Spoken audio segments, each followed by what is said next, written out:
Gemini, can you help me plan my 3-day vacation? Generate a photo of a muscly capybara.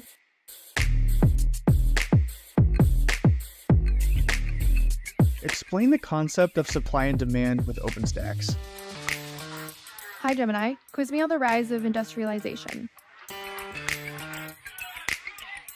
Can you help me find an email? Yeah, I can help with that.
Welcome to Academic Labs, the pulse of innovation where the horizon of education is expanding beyond our wildest dreams.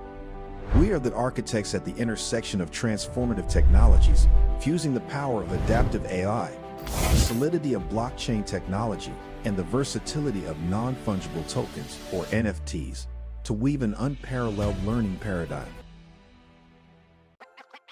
This December, the world's top chess minds clash in the heart of New York City at the FIDE World Rapid and Blitz Championship.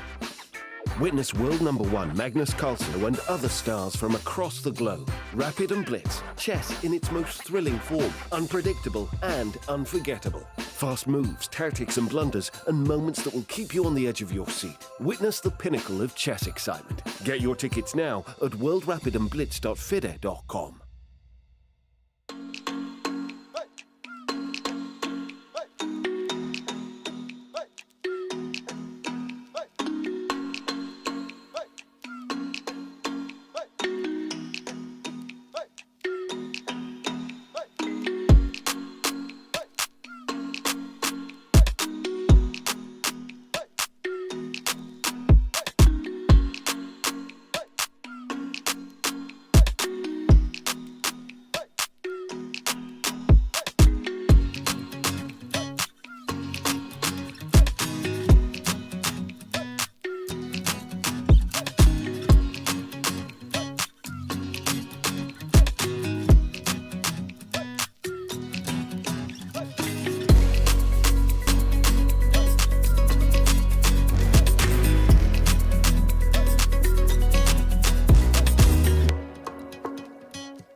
Hello and welcome to the excitement that is going to be Game 2 of the FIDE World Championship Match 2024 presented by Google.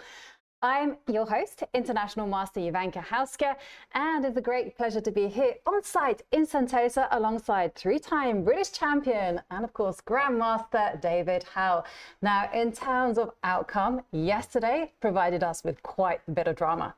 Everything yesterday was pretty spectacular, Jovanka. The games, the action, even the press conference afterwards, it revealed so much. I don't think anyone expected that to happen. Firstly, Ding, out of form, Ding Liren, he might be world champion, but for him to strike and so decisively, so convincingly, I don't think anyone was quite ready for that, least of all Gukesh, and that's set us up now for a really exciting day too. It certainly has set us up for quite the drama. So let's take a look at how yesterday went.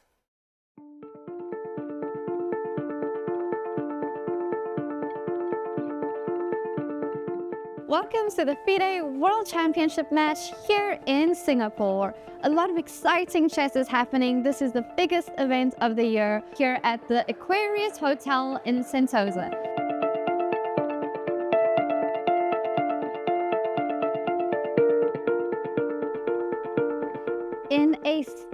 result, Ding Liren beat Gukesh D in the first game of the FIDE World Championship in Singapore.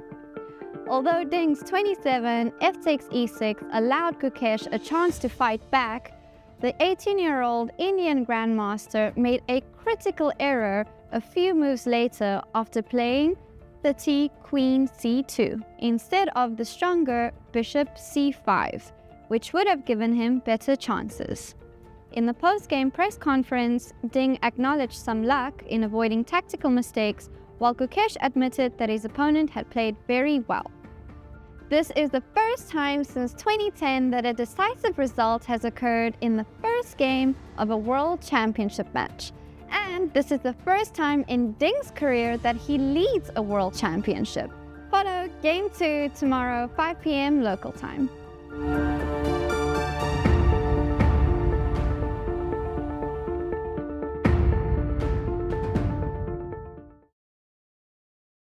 Yeah, it certainly was a thrilling start to the FIDE World Championship match. It was a game full of drama, emotion. It really had us on the edge of our seats, especially when the players took it to time trouble, with Gukesh making a move with 1 second left on the clock. It was crazy. It was a game of two halves. The first half was very slow, very tentative, as both players were trying to feel their way into the game, fighting those first game nerves. But second half exploded, as you say, and it was really high quality from Ding, return of the Ding. And yeah, for Gukesh, it was heartbreaking in a way. That first result, losing with white, is especially painful, but ultimately he only made one real mistake, maybe a small mischance later to kind of fight back, hold the balance dynamically, but yeah, it was a really kind of rude awakening for him. And I think actually, because it's such a long match, it's not the worst thing in the world, but it provided us with a lot of drama. And entertainment. And one thing though, of course,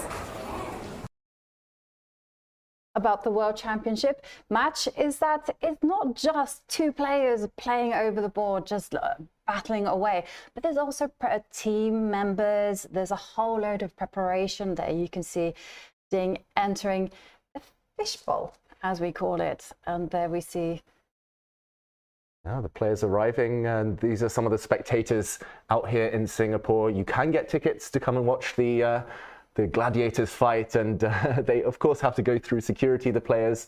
There's a lot of fans out there who would be itching for a photo, a selfie, an autograph, so the players are escorted into the playing hall. And here we see Gukesh entering as well, dressed with a black shirt this time. He will take the black pieces for the first time in a World Championship match, saying goodbye there to his second Grandmaster Gajewski from Poland, and ready to make his way into the fish tank. Yes, he is getting ready. He looks very serious. And there they enter into their individual rooms, and the door is shut. And the players are now going to be left in isolation before they actually get to the board and start making those first moves. But there you can see, that is the arena where everything happens. It's completely isolated, it's secluded, as the two youngsters mentioned yesterday. You know, it's full of mirrored glass, so they can't hear or see anything. Oh, yeah, we're setting ourselves up nicely. Tension building, and they were teasing us there with some behind the scenes, and then they take the players away from us. But we will see them enter very, very shortly. Yeah. Just want to point out the difference in chairs there as well. Ding will take the white pieces. He's chosen a very kind of how do I call it, functional chair that he's going to be very comfortable on. Gukesh has taken the really overbearing, high-backed chair. And no, it'll be fascinating to see the dynamics today, whether Ding tries to build on the momentum he picked up, or whether he'll just try and play it safe now that he has that lead. Right, and one of the things about the World Championship matches in general is that you have different approaches as well. You have the luxury, because you've been working with seconds, you've been developing all sorts of opening novelties and etc., that you can just keep on changing. You can first play aggressively. Maybe we're going to see a switch up from Gukesh. Maybe he says, you know, it didn't work yesterday going for the throat. Instead, what he's going to do is just play a little bit more solidly. Maybe Ding is going to be, I've got the white pieces now it's my turn to start pressing. But it's a 14-game match, so anything can happen. Yeah, and that's why these World Championship matches are kind of so revered, so there's always this speculation, but you never really know what to expect in terms of openings, in terms of result, in terms of the player's style, attitude, until the games start. And it's only pretty much once we get into the middle game, when the clock is ticking, when the nerves kick in, that's when we kind of get the big decisions, the brilliant moves, the blunders, all of it. So I'm looking forward to it. But for now, we're anticipating the opening stage. And of course, the players have been working with their teams of seconds and technology. And incidentally, David, Google DeepMind scientist Nenad Tomashev, he's delivering an exclusive presentation, probably happening right now as we speak, talking about the development and impact of AlphaZero, an AI program. And we're going to have him on the show later on. Exactly. We've teamed up with Google. It's a real honor. And we've been talking a bit about technology yesterday. We saw some rooks pawns marching up the board, really reminded us of AlphaZero. And Nenad will be one of our special guests today. I think we can tease that we have some other very special guests as well, some household names, some former world champions maybe joining us on the show. Legends and icons of the game. Yeah. And there we do see the spectators also eagerly awaiting the beginning of game 2. Wow. And as we're waiting for the games to begin, maybe we can talk to our sidekick, which is Chatting Chess, powered by Gemini, a new segment as part of the official FIDE live stream on YouTube, showcasing Gemini explaining some key moves, terminologies, and ideas. And there we do see the arrival of Gukesh. Gukesh enters first, just as he did yesterday. We saw some meditation from him. And I know he's a Gemini, actually. Talking of star signs, Gukesh is a Gemini. I believe you are too, Jovanka. And I believe we will be hearing more from our sidekick, our assistant, shortly. But okay, lowering his chair, getting in the zone now. Yes, getting comfortable. And one of the things that is pretty unique to the younger generation of Indian players is that they get to the board early. They like to take some time just to perhaps meditate, calm their breaths down, and get focused and anticipate what is going to be happening in the next few moves. Yeah, he's just looked so calm, so zen over the last 12 months, Gukesh, especially at the candidates tournament where he was almost unflustered, other than maybe one game there losing to Firouzja. He just looked so calm the whole time, on the brink of qualifying for the World Championship. The nerves didn't affect him.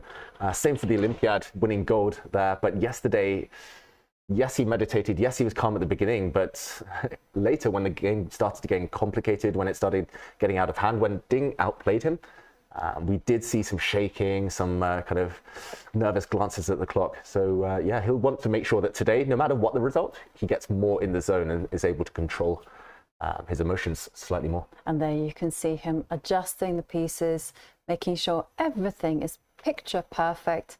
And is that Ding making an arrival to the board? No, not quite yet. Not. Perhaps an arbiter or a photographer. Yeah, Ding not arriving yet. We still have a few minutes before the game starts. We see another Grandmaster, however, enter the fish tank. Maurice Ashley will be announcing the players. He'll be calling the shots. He's also going to be taking the press conferences throughout the tournament, but I think just getting ready for some special guests. We Jovanka. certainly are, because we have two dignitaries making the first move. So for the white pieces, it will be Tan Lian An, which is a living legend of Singaporean chess, 10-time Singapore champion, and wow, competed in 4 Olympiads, 3 of them on board 1, and tied for first at the 1972 Hong Kong East Asian Zonal. Yeah, a legendary player here in Singapore. And yeah, that first move will be made, a ceremonial first move. And for black, we have a different guest, Jovanka, a different dignitary. We do, and it is Miss Stella Kon, which is the daughter of Professor Lim Kok An, which is widely known as the founder of Singaporean chess. And Professor Lim is the Queen Scholar in 1938. He's a famous microbiologist and the first to isolate the influenza A virus during the 1957 influenza pandemic. He's also Singapore's first national chess champion. So he'll be making the move for Gukesh. There we see Gukesh just completely in his own zone. There we go. Not asleep. We should remind everyone he is meditating. And yeah, Professor Lim Kok An, I remember hearing about him and just spoken about in such legendary, with such legendary status when I played chess a few times here when I was young in Singapore. Ding, meanwhile, enters the arena, shake of hands. And very shortly, we'll be going to Maurice Ashley. Okay, both players lowering their chairs. Interesting. Normally, I would have thought you want to sit as high as possible to assert authority over the opponent. But in the meantime, let's go to Maurice. Chess in the subsequent games. It is my pleasure to introduce the players. First, the challenger from India, Gukesh Dommaraju.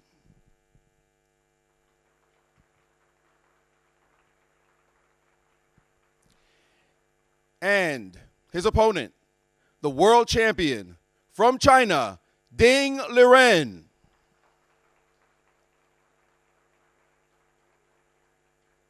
Is to have the sponsor, a title sponsor of Google. There has been many initiatives that they have activated. If you haven't seen them, you just go online, do a Google search, a Google Doodle. They've been here with Gemini, lots of activities in-house, as well as talks that are ongoing. So a critical partner in Google making these championships happen. And we also have special guests to make the ceremonial first moves. First, a legend, a living legend in Singapore chess, a 10-time Singapore champion, which is a standing national record. This gentleman represented Singapore in 4 Olympiads, 3 of them on board 1. Please welcome International Master Tan Lian An.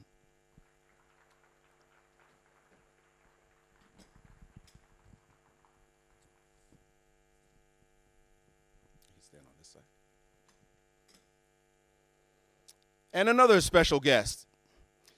Unfortunately, he could not be here with us as he has passed away, but he is widely known as the founder of Singapore chess. A famous microbiologist, Singapore's first national chess champion, the father of Singapore chess for close to 5 decades. He taught chess, wrote chess articles for newspapers, organized competitions, and was instrumental of the development of many Singaporean chess masters. I'm referring to Professor Lim Kok An, who will be represented today by his daughter, herself a renowned Singaporean playwright, novelist, short story writer, and poet. She's most well known for her iconic Emily of Emerald Hill play. Please welcome Miss Stella Kohn.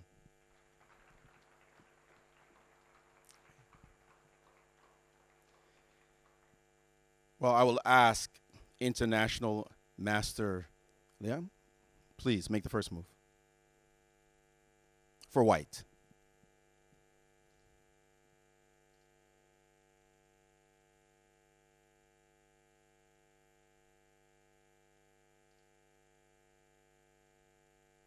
Thank you, Mr. Tan. And Miss Stella, please, for black.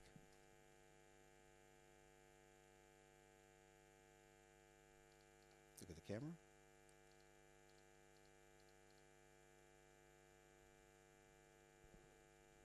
Thank you so much. Photo. Come here for the photo.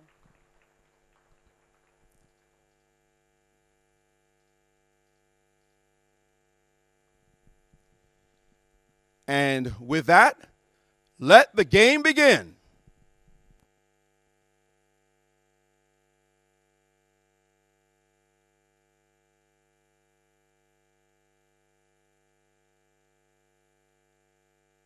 There we do see 2 ceremonial moves. It was e4, c5, a Sicilian being played. Now, sure enough, the players are going for that line. And incidentally, Stella Kohn, the person who made the first move for Gukesh, is actually a renowned Singaporean playwright, novelist, short story writer, and poet. Aha. Okay, and we are off in game 2. It's not a Sicilian, Jovanka. It's a King's Pawn opening, and it's an Italian game. And a surprise because Ding rarely employs pawn to e4 those king's pawn openings until the last few months, where he has been experimenting a bit with it. But we thought that this was just a decoy. Or at least when I was studying Ding's games, I thought, e4, he doesn't feel like a natural e4 player. He's only doing that to kind of throw Gukesh off the scent. But here we are. It's one of the most popular openings, especially in the last decade. And Gukesh is a bit of an expert himself in this from the white side. I must admit, I'm very surprised. I'm a bit shocked, actually, by Ding's opening choice here. It means we'll get a full fight, no quick draws. A lot of pieces will remain on the board very early.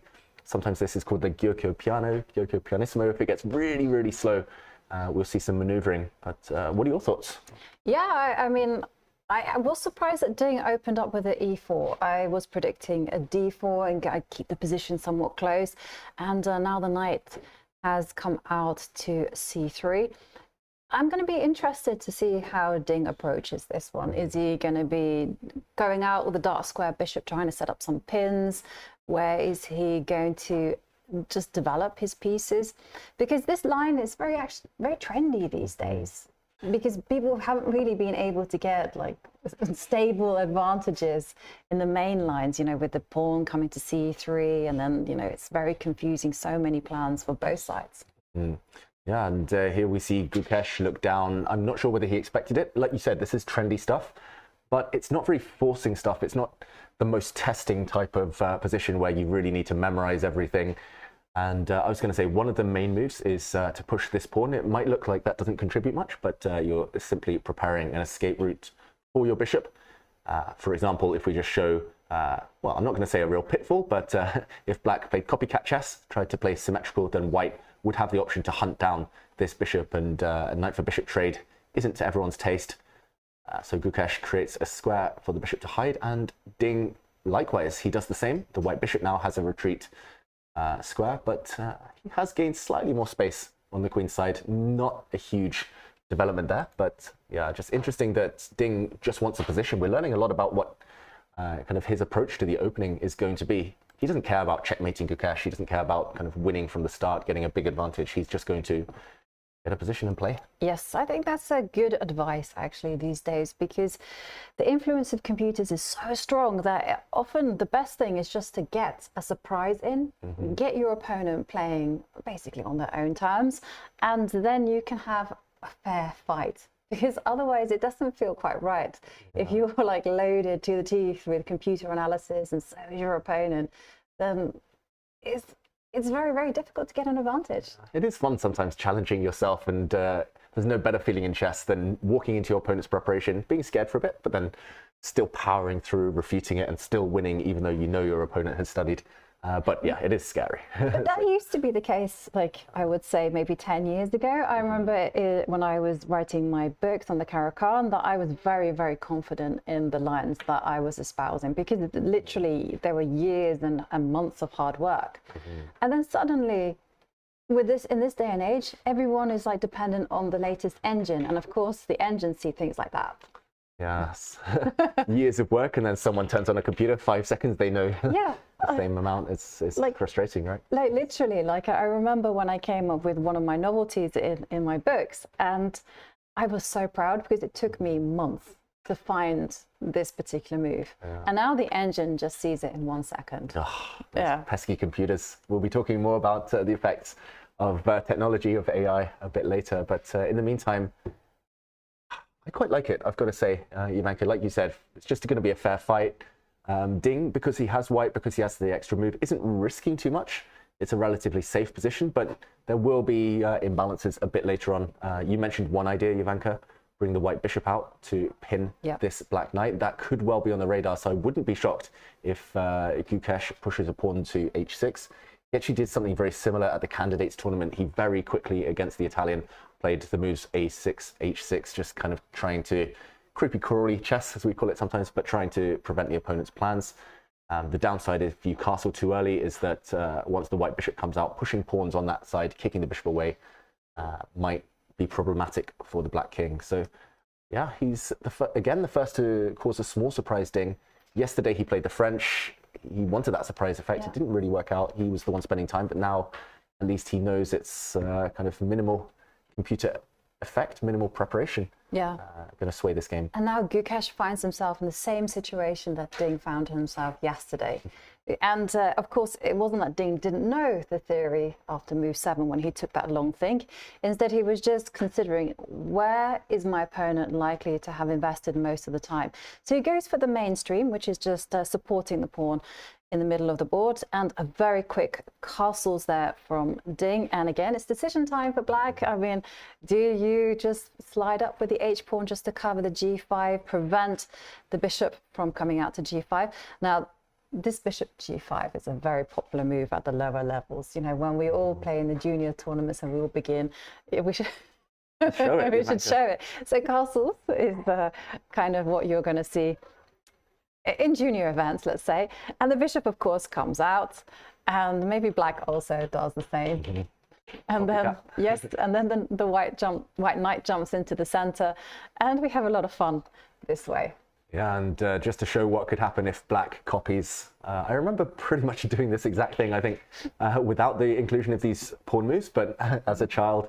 And I can't remember the exact best move here, but for example, knight takes knight, you slide your bishop in, you hope for some checkmating, and if black moves the rook away, not sure exactly how to get there, but yeah, for example, if you move the king out the way, let's say black takes knight, and eventually you get a rook check, you land some kind of checkmate against the black king. Yeah.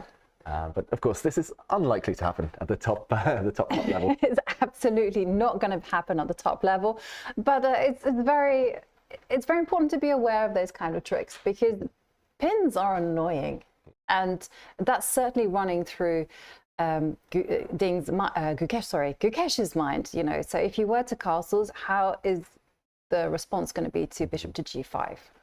Yeah, it is tricky. This does effectively create a big threat. Landing the bishop here, knight to d5, as we just showed in that variation, due to the black knight being pinned, will wreck the black pawn structure, and black's king will never feel safe. So pretty much on autopilot, the top players always kick this bishop away. Let's assume this bishop retreats, and this is the dilemma: to g5 or not to g5.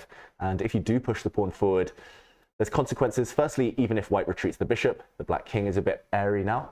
But secondly, especially if white gets ambitious and sacrifices, now we see a big difference compared to the other main lines of the Italian, where, as you mentioned, there's often a pawn on c3, which doesn't affect play so much. Here it's a knight, however, jumping in, putting pressure on this pinned beast, and yeah, the queen coming out, adding pressure, the knight jumping in. Often this is just terminal for the black king. Yeah, I'm checking, and it's completely busted for black. So that's why black will have to kind of dodge the pin in a different way. So none of this h6, g5, but instead playing for controlling the d5 square. But just to show that, Jovanka, I assume you mean something along these lines? Yeah, so bishop to e6 would be a move, and because white has gone a2, a4, and just checking the games on my database, and it's telling me that black has also tried knight to b4. Ooh, just to control the d5 square. Okay, stopping the white knight from jumping in. And yeah, this type of move, it's not easy, it's not obvious, it's not kind of typical. So that's why Gukesh is thinking right now, meditating, maybe trying to recall what he's studied before in this position. I don't really see any immediate downside to pushing a pawn. It does look slow, but I think if I were facing a well-prepared super GM opponent like Ding Liren, I would want to minimize the risk of entering any forcing variations, allowing him to attack. So this would be my choice: just control, survive, and then fight a bit later in the middle game. But it's a World Championship match. Yeah. And you know that the player play it safe. No, I'm just thinking again, mind games. H6 is probably the first move that Ding and his team have looked at. True. So, like, do you go bishop e6? Or do some weird and wonderful thing? Yeah. Or do you kind of just bite the bullet and just go h6 and let's show me what you got? Show me the money. Yeah.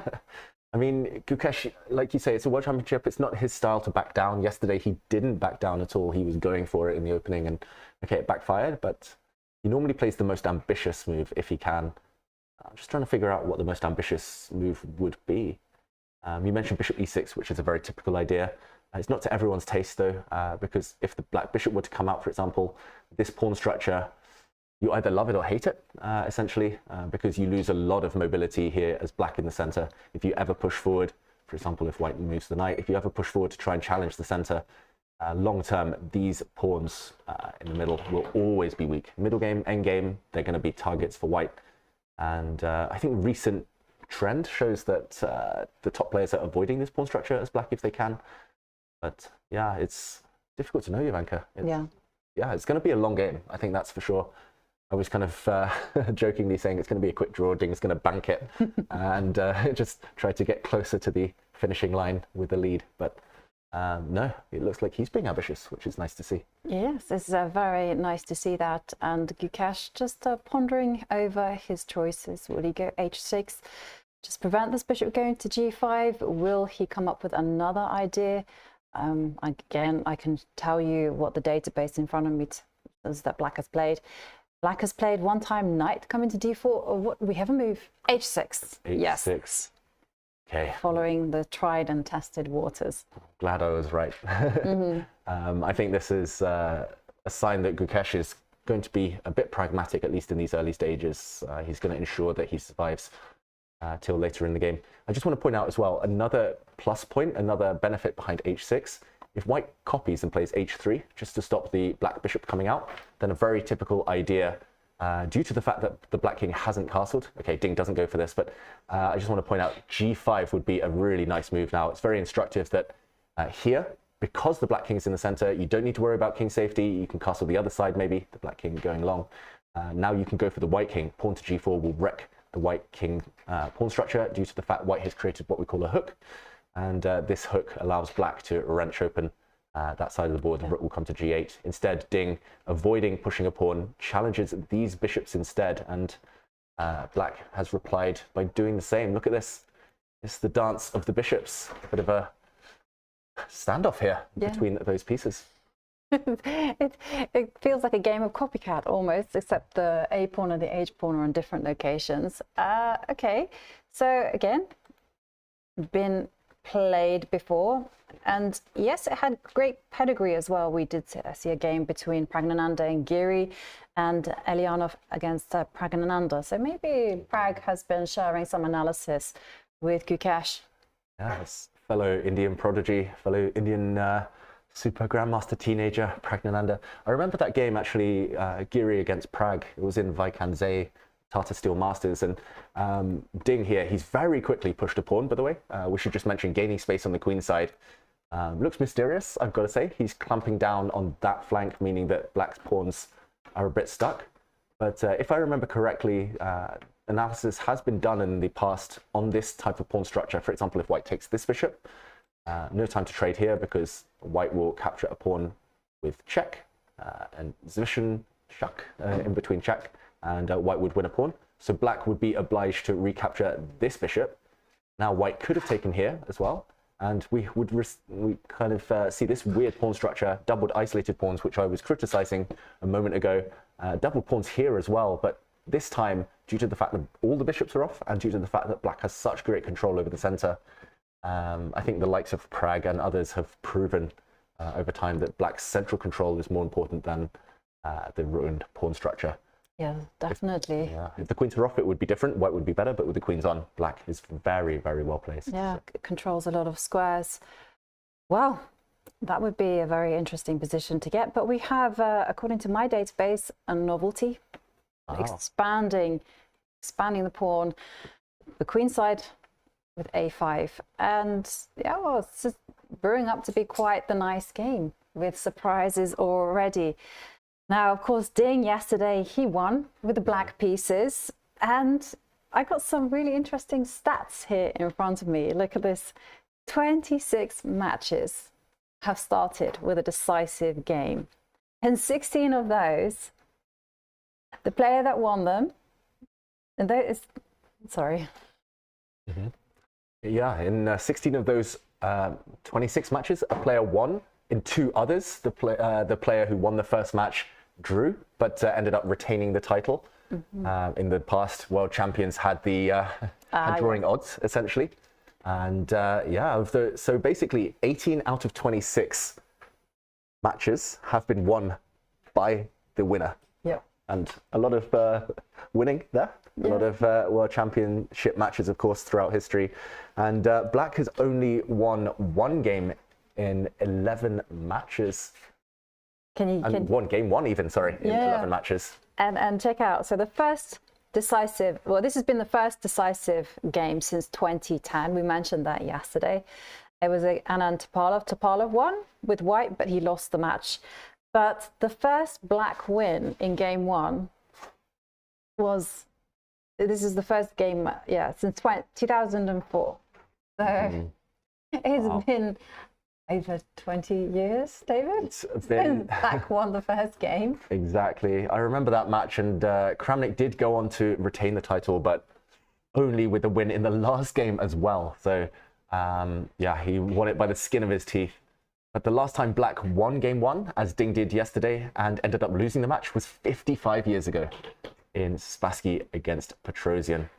Wow. So Ding looks like statistically big favorite. Yes. Historically, at least.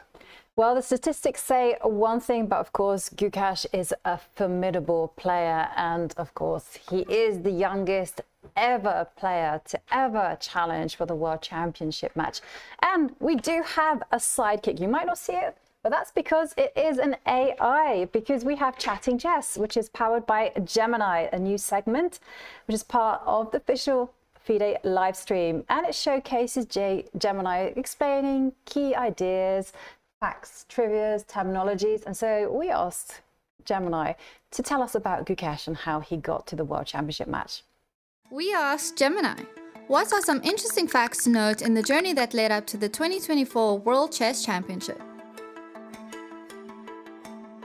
Here's Gemini's response. Here are some interesting facts about the journey to the 2024 World Chess Championship. Indian Grandmaster Gukesh Dommaraju qualified for the World Championship at 17 years of age, and now at 18 he is the youngest challenger ever. This is Ding Liren's first time defending the title after defeating Jan Nepomniachtchi in 2023. Magnus Carlsen, who's been dominant for over a decade, announced his withdrawal from the cycle in 2022, citing a lack of motivation. The candidates tournament was filled with unexpected twists, including Gukesh's impressive performance and the heartbreaking loss to Alireza Firouzja. Chat Chess with Gemini, your AI assistant from Google. He's quite the teenager, Gukesh, challenging for the World Championship match, winning the candidates, 9 out of 10 in the Olympiad just a few months ago. 2024 is turning out to be quite the year. But he does have a challenge in front of him. He's been faced by a new idea, A4, A5, employed by Ding Liren. Now, that is certainly going to put the cat amongst the pigeons, right? Because you're thinking, well, what does my opponent have planned? And maybe we have some little news, right? That someone was there on a chess database on the cloud engines, and this was actually analyzed yesterday. We've done some investigation. Shout out to our great team here. And it looks like just as last year when some breaking news, Ding was playing some practice games against his second, there's been a leak, maybe. And this novelty has been analyzed yesterday. I'm not sure how the analysis continues. I'm not sure how deep it goes. Just to backtrack and show other moves that have been analyzed in the past and have been played, I believe, in the past are kind of these bishop trades, far more normal, far more logical. This pawn move, very, very mysterious. But whoever is analyzing it, either they got lucky, either it's a massive coincidence, we don't know who it was, or it was one of Ding's seconds. And I mean, it's such a rare position. Totally. And I think the first two moves in that analysis was black castling, which looks like the most logical move. Put it on the board. Yeah. And then bishop takes bishop, bishop takes e6. Takes e6, black is obliged to recapture. I'm assuming we would see another trade of bishops. And the big question is, how important is the fact that the white pawn stands on a5? Maybe it makes it less likely that black will push the b pawn in the near future, although that is debatable. It just doesn't look like the most testing novelty to me. And yeah, I just wonder, whoever has analyzed this, what the big plan is. Maybe it's not about exchanging the bishops, but if not, then what else? If black just plays the most kind of logical move. Castle's kingside. Maybe it's a bit of a waiting move. Well, we're not going to see that because a decision has been made by Gukesh, and that's simply to capture the bishop on c4. So obviously, well, actually, I was going to say obviously you recapture with the pawn. But there is, of course, bishop takes bishop, but that's not going to happen. I think you do retake here with the pawn. If you were to take the bishop instead, then black's bishop, which is about to die, might as well give itself up for a pawn, attacking this rook in the process. And I think, at least, black would be up a pawn temporarily. Maybe there's compensation. Maybe the white queen will jump forward, hit this guy. But white's not being ambitious here at all. So Ding instead takes the other way, plays the more ambitious move. He takes this way with the pawn. And it's actually white who might get that weird pawn structure now, Jovanka. So a mirror image of what we were showing earlier. If Gukesh decides to take this bishop off the board, we would see white with the fractured pawns, but all the space. Yeah, white would certainly have a lot of space, and obviously the open f-line would be something that the white rook could really start to power down. So it's going to be a very interesting position. I suspect that Gukesh will not be capturing that bishop, however tempting it is to ruin your opponent's pawn structure. Instead, the younger generation, they like to keep the tension. They like to keep those options open. So maybe he's going to step up with the queen to d7. Maybe he's even just going to simply castle. Yeah, and Gukesh frowned briefly, and I'm just looking at his eyes on this camera. They were looking off to the queen side. They've again gone to that side of the board. Maybe a bit of a frown. He can actually win a pawn. Yes. When you pointed that, I thought, well, let's go look in that direction. Let's have a look. Let's get greedy. I don't think I would play this. I've got to take. My opponent was blitzing out all the moves, clearly well prepared. But this is a way to hunt down a pawn. There's also a big threat of bishop takes knight, which would be horrible, unthinkable for Ding.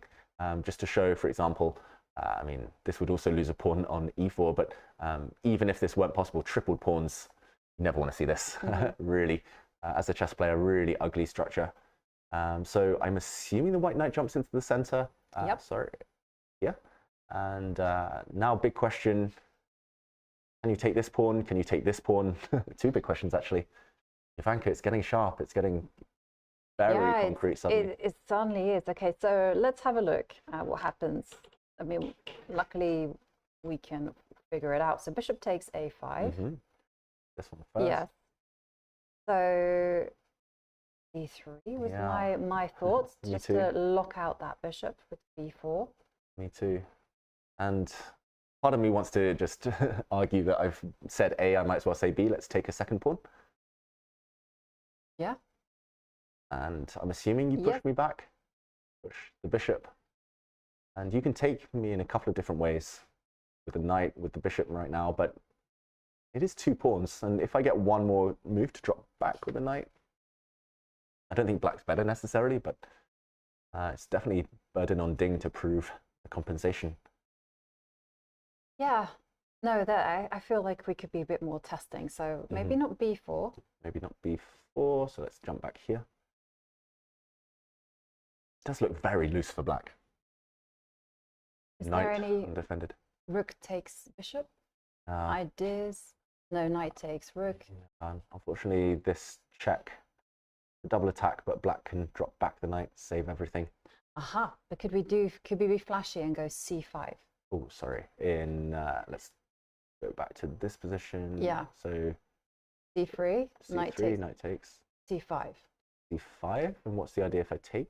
Rook takes bishop. Oh wow, clever. Knight takes, and now you want to give a check. Yes, but there is c6. c6. And my beautiful idea is no more. Yeah. Well, your idea was to take this knight, which is clever, but it's a pity because c5 you've opened up and attacking against the knight, but earlier c5 like c6 sorry for black wasn't possible. Exactly, because the bishop b6. Oh, okay. It's getting sharp though. It certainly is sharp. And just to point out as well, after bishop to b4, I don't see an immediate knockout after black takes this pawn. So it's actually a pawn sacrifice in two different ways. Because you can take this bishop and yes, the two black knights are undefended, but I don't see a way to attack them simultaneously. And this must be tempting for Gukesh. This is definitely the most ambitious for black, and he's a very ambitious player, so this would be very principled of him. No, he doesn't take the opportunity, which could have backfired. I mean, Ding would have had some deep preparation there, no doubt, but he castles instead, plays a safe move instead. Yes. Wow. Okay, that could have been quite the middle game, but I agree, better play it safe, right? Because yesterday it didn't work out for him playing in an aggressive manner. So complete development, do as all the books recommend, just play simple chess. I like it. Yeah, simple chess from Gukesh instead. It looks very balanced. There's almost a symmetrical position on the board right now. And it's up to Ding, who's paused for the first time in this game, how to continue. I don't think Ding is risking much. He kind of sacrificed a pawn. He offered up a pawn there. But, okay, his speed continues. He makes yet another move. I mean, this is a total kind of turnaround from yesterday, where it took Ding pretty much an hour and a half to play 12 moves. Now he's played 12 moves in, what is it, 25 minutes? Ding, this is, he's only spent 4 minutes on the clock. And he keeps on moving quickly. B3. It's very disconcerting, right, to be playing a position like this, where there are a lot of strategical pluses for the white pieces. You know, the white does have access with a knight into a lovely central square. And remember, this whole concept of expanding as much as possible on the wings, it's very much a modern idea, very reminiscent of Alpha Zero. Like, it wasn't the first, but it certainly gave its stamp of approval to these type of lunges on that side of the board. Yeah, and remember, Ding pushing his A-pawn brought him a lot of success yesterday. He beat Gukesh ultimately because he had several extra pawns, but mainly because he was about to make a new queen with one of those pawns. And today, very symmetrical position. He's been pushing pawns. He's not necessarily going for the immediate knockout, but at least he's trying these modern ideas you mentioned, Jovanka, that have a bit of venom later in the game. Yeah. Well, talking about venom, I'm sure that we're going to see a lot of venom happen in the middle game. But for now, it is a pleasure to have joining with us in the studio Nenad Tomashev, who is the Google DeepMind scientist. So earlier on, you gave a talk about AlphaZero and its impact over just in general technology and how it's affected everyone. Yeah, I mean, it's a pleasure to be here, and obviously we're seeing a very human match here, so no machines involved, hopefully. But AlphaZero, indeed, I mean, it's been a while maybe since we had those early breakthroughs, and since we've seen how it plays chess, how it can help us learn more about the game, understand more about the game, and it's a game we cherish. So we're very happy to see those outcomes. Yeah, and what has been the impact of AlphaZero on society at large? I mean, I would say that, at least, let's say from my or our point of view, it's always been about really developing powerful general AI systems that can be applied broadly to a set of problems that we all care about to improve our lives. And I think it's a very special moment in time because we are seeing more and more of that. So some of the technologies behind AlphaZero and some of the methods that were used here in terms of, for example, this notion of reinforcement learning from self-play and outcomes, they're featuring prominently in the design of some of the modern systems that we see used elsewhere. So chess has been an inspiration for so many things, and chess has in general been an inspiration in AI for a long period of time. And why has chess been such an inspiration? I would say it's obviously a game, right? But it's a very complex game, and it takes a lot of deep understanding and reasoning to play chess well.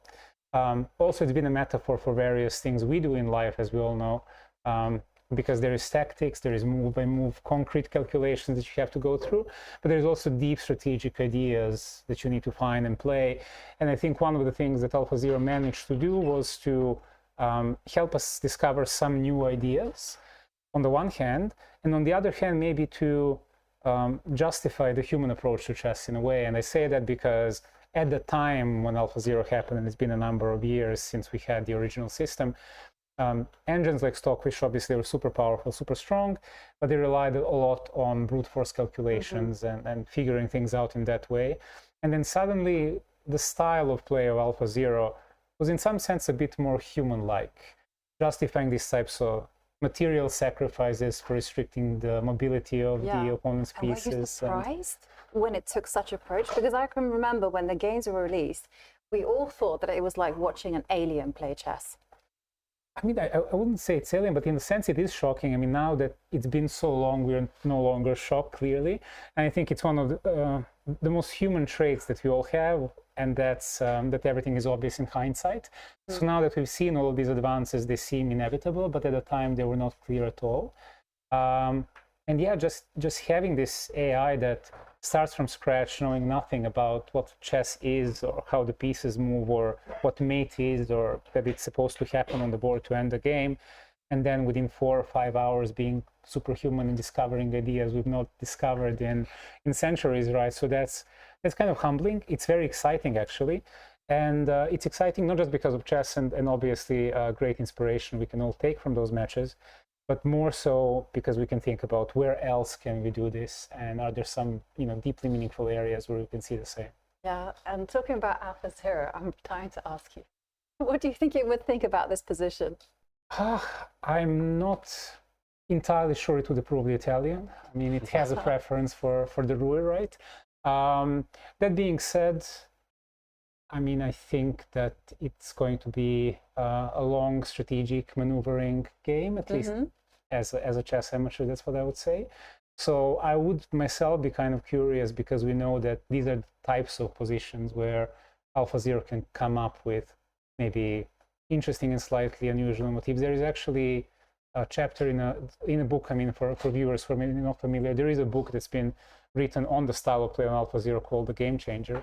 And in that book, there is one particular chapter that stuck with me even after all this time, and that's called like 000 or something to that point, or rather how you interpret and approach drawish or equal positions, where obviously with perfect play, many moves would draw. And that's maybe a somewhat boring conclusion, but if you're not perfect, and AlphaZero is also not perfect, so you have a certain opinion and a view of the board, you may still find some ideas, some nudges that, sure, with perfect play and perfect defense would still be a draw, but that can offer you a tiny edge in the long run, and the tiny edge can grow. And this is how you go from an equal position to a position where you have a chance of winning eventually. That strategy's brought the likes of Magnus Carlsen a lot of success. It looks like that's what Ding is going for here. But Nenad, maybe you can tell us more about your chess journey. You're a very strong chess player, and also how you got into AI originally. I would kind of protest on the very strong part, but I mean, I do play chess pretty much daily because I am a chess enthusiast. And for me, I mean, like most people, I obviously started as a kid, joined the club, had a coach for a little while. I mean, I didn't obviously pursue it longer to really become strong or make it a career. Instead, I really got drawn into these things that I'm working on now. And I think even though in his case he is far stronger and was far stronger than I ever was, the same can be said of Demis, for example, that was also behind all of these developments and advances we've made.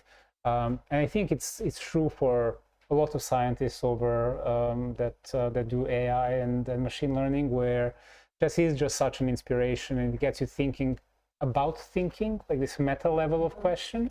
And then you think about yourself and how you approach the game, how you play, and then try to turn those insights, as fragile as they are, into something that you can implement in a machine and maybe have the machine do the same. And the field of computer science and artificial intelligence for many decades has been drawing inspiration from games in these types of environments, and we've learned a lot. When he was talking about the meta question about how you think about chess, it suddenly just reminded me of this whole thing about, does your chess style reflect your personality, do you think? I mean, I think it can. That's one thing maybe that AlphaZero can't do that humans can do, and that's play a psychological game, because there is a lot of psychology in chess, in tournament play, in these long types of matches as well. But personality does shine through. And I mean, there are stereotypes, there are people who obviously break those stereotypes, but you can be impatient in a chess game, and that's usually not a good idea. But also you should really seize the moment and the opportunity when it presents itself, right? So the opposite is not good either, being too reluctant, not wanting to go into complications, being comfortable having some kind of a stable edge. So you need to identify the critical moment in a position to do what needs to be done, to find the truth of the position. And I mean, human personalities obviously can get in the way of that. Same goes for everything else that happens at the board, playing the clock and the opponent, and when you repeat the opening you played before. I mean, there is psychology everywhere in chess, and yeah, as I was saying, that's one thing that our current engines don't do and don't understand. Yeah. And what do you think is the future for AI? I think the future is, in a sense, already here, but there is more future to be had. So there are more developments to look forward to. I think it's just becoming a part of our everyday lives in various ways. I mean, some of which we can see directly, but many which, you know, unless people are maybe following or being very familiar, are sort of happening behind the scenes. And I'm just looking forward to what it can bring us. I mean, I've done a lot of work personally on, for example, AI in medicine, improving healthcare. And I would say that there is still great potential for work there, and also for work that has already been done to cross the finish line and maybe actually help with people's health and improve everyone's lives. But same goes for advancements in science. And technology is just advancing, I think, across the board based on AI, and it's really exciting to see. You don't have any fears with the future of AI? It's not going to solve chess anytime soon, for example? It's kind of an interesting question. I mean, obviously, society and science fiction writers have had certain fears of AI over the years. I mean, depending on which novels you're reading or movies you're watching, you may see utopias or dystopias or anything in between. But I would say, on a personal note, and this is maybe reflected in opinions of many others, one of the biggest fears, if there are any fears, are ourselves as well in that equation, because AI is just a technology. It's not the first technology that humanity has come up with. Maybe one of the more powerful ones, but there have been many others. And we as humans have always found ways of using it in bad ways, but we can also use the technology in a good way. So what we should try to figure out all together as a society is how to find those good uses and make sure those happen, and how to prevent bad people from doing bad things, to put it that way. So that's maybe more of a concern on my end than the technology itself. Technology is a tool, and you can use tools well or not. So it's up to us. And finally, I'd like to ask you, as a human, your opinion of the game. What color would you be more comfortable playing with? It's somewhat symmetrical, right? Yes. Which makes it hard to say. And okay, now the nature of the position is also changing. Do you like endgames? Yeah, I mean, endgames are the heart of chess in a way. You know, obviously the d5 square looks nice, but the d4 square looks nice. Maybe white is just a little bit quicker at the moment, which would translate to some kind of a tiny edge, but it doesn't feel like there is much. So yeah, I think both sides have an interesting maneuvering game ahead. Yeah, maneuvering game. I think that's a perfect description of what we are going to see. Absolutely. As both sides get ready just to outwit the other one. That's one of the great things about chess. It is ultimately a battle of wits. It is a battle. It is a marathon, not a race, right? So you need to go through the entire game and be precise and be consistently precise throughout. Do you have a favorite between the two players, Ding, Gukesh, or any predictions about the match? No, I mean, my main desire of the match is for it to be a fighting, proper match, and I think in game one we've already seen signs of that, so it's definitely been a really entertaining first round to watch, and I'm sure it's going to remain entertaining throughout. Absolutely, and thank you very much for joining us in the studio, and we wish you the best of luck with your endeavors. Thank you very much. Thank you. Thank you. And there we see maneuvering game ahead of us, a different style of game from game one, where that was very much like fireworks on the board, drama immediately. Now we're going to see a different type of chess, where it's going to be a slow, pacey game, where the players will just be finding the best locations for their pieces. Yeah, and it feels like Ding is definitely the orchestrator of what we've seen so far today. We saw a glimpse into his approach with black yesterday. I get the impression Ding is going to jump around a lot with black. He's going to try to play relatively dynamic chess, but he just wants to make sure he's not a sitting target and avoid any opening preparation. With white, it feels like he might be going for these smaller advantages, maybe affected by the fact he's in the lead right now. Maybe he's just going to try and apply a little bit of pressure, say to Gukesh, if you defend well, it's a draw, that's fine by me. In the meantime, we do see some statistics.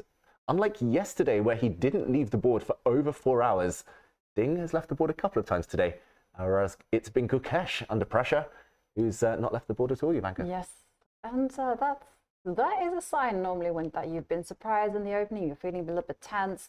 But again, that is something that's very much a matter of taste and style, because I know certain players, myself included, who cannot relax unless they're walking around and just shaking off that nervous energy. And other players, I categorize you in this, are one of those ones that just sit there and concentrate. Usually, the older I get, though, the harder I find it is to focus. So I often find myself, wandering around a little bit and just trying to take my mind off the game. But we see Gukesh very focused today. Yesterday, he was pacing. Ultimately, he ended up losing. I just want to say as well, Jovanka, I've faced Gukesh twice, and the last time was still a few years ago, I believe, back at the end of 2021. So it's been a while. Gukesh, obviously a very different player now, much stronger. But my approach to the 2 times I played him was just take all the dynamism out, take out all the tactics, get the queens off if possible. And I think strategically, he doesn't enjoy these positions so much. He's still great at them, of course, Gukesh, but it definitely makes a lot of sense for Ding, because he's in the lead, not to risk anything, but also to ask these questions. Can you play a slower pace of game? Can you kind of keep up with one of the best positional players in the world, Ding Liren? And I think it's going to be still some questions ahead for Gukesh to answer. It's very symmetrical, but that's the advantage having the white pieces. You often get the first move, you get the first blow, and you do have a little bit more space. Wow. Sorry, I just got some notes there from the producer. It's telling us that yesterday's live book analysis reached this position. Wow. And it's looking at moves such as rook 14, rook to e1, and 14, rook dc1. So okay, wow. That's incredible. Now, I don't know whether, as you mentioned, this could be just some lucky person just moving things around. No chance. No relation whatsoever to Ding Liren or the team. I mean, if some random amateur chess player has been studying this exact position the night before it appears in a World Championship match, then that person needs to go out and buy a lottery ticket. Absolutely. I mean, yes, chess is a vast game, unlimited possibility and all that, but I mean, there's no chance anyone would be going this deep in such a sterile looking position unless they were looking for a real purpose. And World Championship match, there's no better reason. And these are not obvious moves, I've got to say, Jovanka. Moving the rook away, normally you say rooks on open files, right? You want to challenge, but the idea of a rook exchange doesn't really help white right now. This rook in the corner is tied down to this pawn. That's the one downside behind advancing so far up the board. For example, if white were to just play a move like pushing a pawn, rook takes rook, and you're tied down. Actually, you lose a pawn. Yeah, I mean, I guess there is this attack in the center, but it's the idea. For example, even if black just defends this pawn now, you're going to have to go back, right? Exactly. You're going to have to lose time, if not a pawn. And black will actually win that possession over the D line anyhow. So yeah, keep the rooks on the board, all 4 rooks, and just let the tension brew. Because after all, white does have that whole concept of going knight to d5 at the right time. Exactly. This is the desirable move. You mentioned it right there. Knight in, threatening this pawn, threatening this knight. I'm assuming black, the downside here is that black could take this pawn on e4, and yes, you can gobble up on c7, but I don't know, it feels wrong. It does. This knight's coming in, this knight's going to come in. Yeah, just leave this whole concept in the back of your pocket and go rook e1. I like that move. Rook e1 now, threatening knight d5. Exactly. Because this is defended. So the analysis, it's not very deep, because knight to b4. Knight b4. And I'm assuming that you have to defend that. So you might just go rook ac1 or rook e2. Maybe rook e2. Yeah, both moves. I think it stops after knight. Maybe you tease the opponent. You do both, Jovanka. You go rook c1. Black drops back to attack this pawn. Yes, Then this you is go the back. correct way of playing chess. You repeat the position once, and then you laugh. You say, no draw for you, Rook Exactly. E2. And, Rook E2, and let's play. let's play. You know, you're attacking this pawn. Suddenly, you're going to get either knight to d5 or knight takes e5, one of the two. And just to show why we're talking about knight d5 as a threat, if black ever gets tempted to take this pawn, then or take this knight, sorry, then white recorrects the pawn structure. Black is left with damaged pawns here, an isolated pawn here. And suddenly it's much less symmetrical, first of all, but much less appealing for black because your pieces will be tied down defending the weaknesses.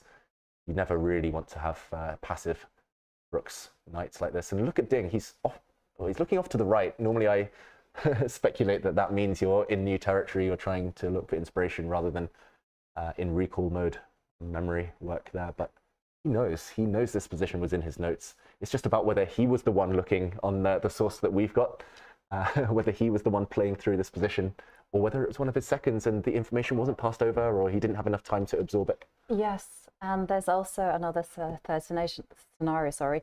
That could be that he was the one looking, but often because of computers these days, you're literally just clicking the space bar.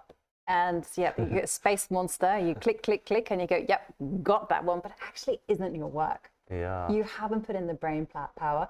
And so often you get to this position and you're like, oh, I don't remember what next. You know I'm not meant to exchange of rooks. I know I'm not meant to allow a trade of rooks, but where?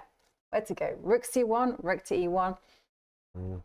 Now, rook c1 to me makes a lot less sense. Yes, you defend this pawn just in case the black knight jumps in, but what if the black knight doesn't jump in? And are you really preparing knight to d5 if this pawn is hanging? So in my eyes, if he's on his own, if he can't remember, then he'll try and work it out. And also, he mentioned in his press conference yesterday, Ding, that he knew that there was some theory in the French, he knew there was some preparation, but he couldn't remember all of it, so he decided to go his own way. And sometimes it's better to look with fresh eyes. And if he does, I think rook e1 is the more logical of the two rook moves, or the more human. Yeah. Talking about human versus tech. Rook e1 looks very human to me. Yeah, Once you realize that you might have to, kind of give up control of the d-file. Right. I think that's very important, not to play like at tempo and just make a random move like h3, because you have to understand, okay, black is going to be threatening to take on d1. And yeah, unfortunately, there's going to be some trades because you have to protect a5, you have to protect e4. So yeah, full tension ahead. Yeah, I must say, this is more my type of position. Yesterday was just too much chaos, too much fun. We need to kind of catch our breath. And yeah, I mean, Ding, he moves his rook. Which way has he gone? He's gone to c1. And okay, he has definitely seen this position before. The rook slides across. You don't play rook c1 within a few minutes if you haven't studied it. No. To all intents and purposes, it's one of those mysterious rook moves, right? If you're looking at this, you're like, wow, you know, the rook was on an open line. Now it's actually moved to a square where it's literally eyeballing its own pawn. Where's the sense in that? Yeah, if you hadn't told me that this has been analyzed yesterday on a computer somewhere in the world, probably here in Singapore, then yeah, I would have said, okay, Ding's just a genius. He's come up with this crazy prophylaxis idea where he knows this pawn is about to be attacked by a black knight and he's defending it preemptively. It just looks so weird. This rook defending this pawn, this rook defending this pawn, two passive rooks, which I just literally said you never want. But it's more about the idea of getting this knight in. I'm also wondering, Jovanka, if the fact that he's left e1 vacant means that he's going to go after this weakness with his knight. Maybe he's going to drop back and come in. This will be very Ulf Anderson-esque, very positional. That is very positional, but it also feels quite risky because, you know, once the white knight goes to e1, you are allowing the black rook to zoom into e2. D2, yeah. So d2, yeah. And okay, yeah, maybe it gets caught there. Yeah, you can just see knight to... Maybe I come back and offer a draw. I'm scared to repeat the position. But yeah, the knight could maybe trap this rook behind enemy lines. Yeah. Just look a bit weird though. I have no idea who's better. Suddenly this pawn is hanging. The knight is very strong on c5. Yeah, knight takes pawn. We'll see some exchanges. I was about to blunder take here, but then walk into a pin. Whoops. Whoops, this knight is lost. Suddenly, if I can't take with the knight, then I would have to trade off my active rook, and this looks far less attractive for black suddenly. I don't know where the white rook goes, but maybe to an open file, and as you mentioned, powerful knight. Yeah. And suddenly this is a full-on game, and there's a lot of logic behind this pawn on a5. It has a really nice clamping effect on black's queenside pawns. Yeah, you're never going to pass that a pawn. Yeah, it looks like white would have an advantage here. So Ding, this is crazy. This is opening preparation of another level. Like you said, it's easy to just press the space bar and say, okay, I'm going to play the most attacking moves. This is the best, this is the best, this is the best. But if my opponent defends, it's a draw. That's another kind of way that the top players prepare these days, memory test type positions where you just force them to be accurate and prove themselves. And here it's kind of a mix between computer moves, probably rook dc1 computer inspired, but also testing the opponent's strategic play. And let's not forget, this is something Ding has seen before. This is not something Gukesh has seen. So suddenly he's like, oh, hello. What is the rook doing on c1? Because rook to e1 was a way more logical, right? Rook e1 followed by rook e2, and then the idea is very, very concrete. Rook c1, it's like, whoa, what is that? Like, if I were Gukesh, until this last move, I would have been like, oh, I don't know, maybe Ding's just confident now. He's freestyling, but it should be a draw with best play. After rook c1, you realize, oh, whoops, I've walked into something he studied deeply. And then you start to panic, maybe, if you're Gukesh. Yeah. I don't know, Jovanka. I don't think he's comfortable. He's certainly not comfortable. I mean, who would be comfortable, right? Because especially if he's backs it up with moves like knight to e1, knight to d3, and you're thinking, well, okay, where is my counterplay? And actually, this is the kind of position where it can be very finely tuned, because if black doesn't play precisely and allows a white knight to get to d3, suddenly it's very difficult to defend c5, and you could find yourself in one of those endgames, which I know you love, where it is white that holds all the keys to just putting pressure on the position. Exactly. And another benefit behind the a pawn standing here is that it's going to be very difficult for black to push this pawn forward, connect all his queenside pawns, because after a capture, the white rook, which is passive in the corner temporarily, would be able to feast on a pawn. And like you say, the only other way to defend the c5 pawn is with a knight, but the black knight would be stuck blocking the black rooks. Yeah, as opposed to white's knight jumping into d5, which we said was quite powerful as well. Black's knight jumping into d4 doesn't hit anything at the moment, so I think white would be able to just capture a pawn and actually drop back and go this way round towards black's c-pawn. Yeah. It's very difficult to know what to do as black.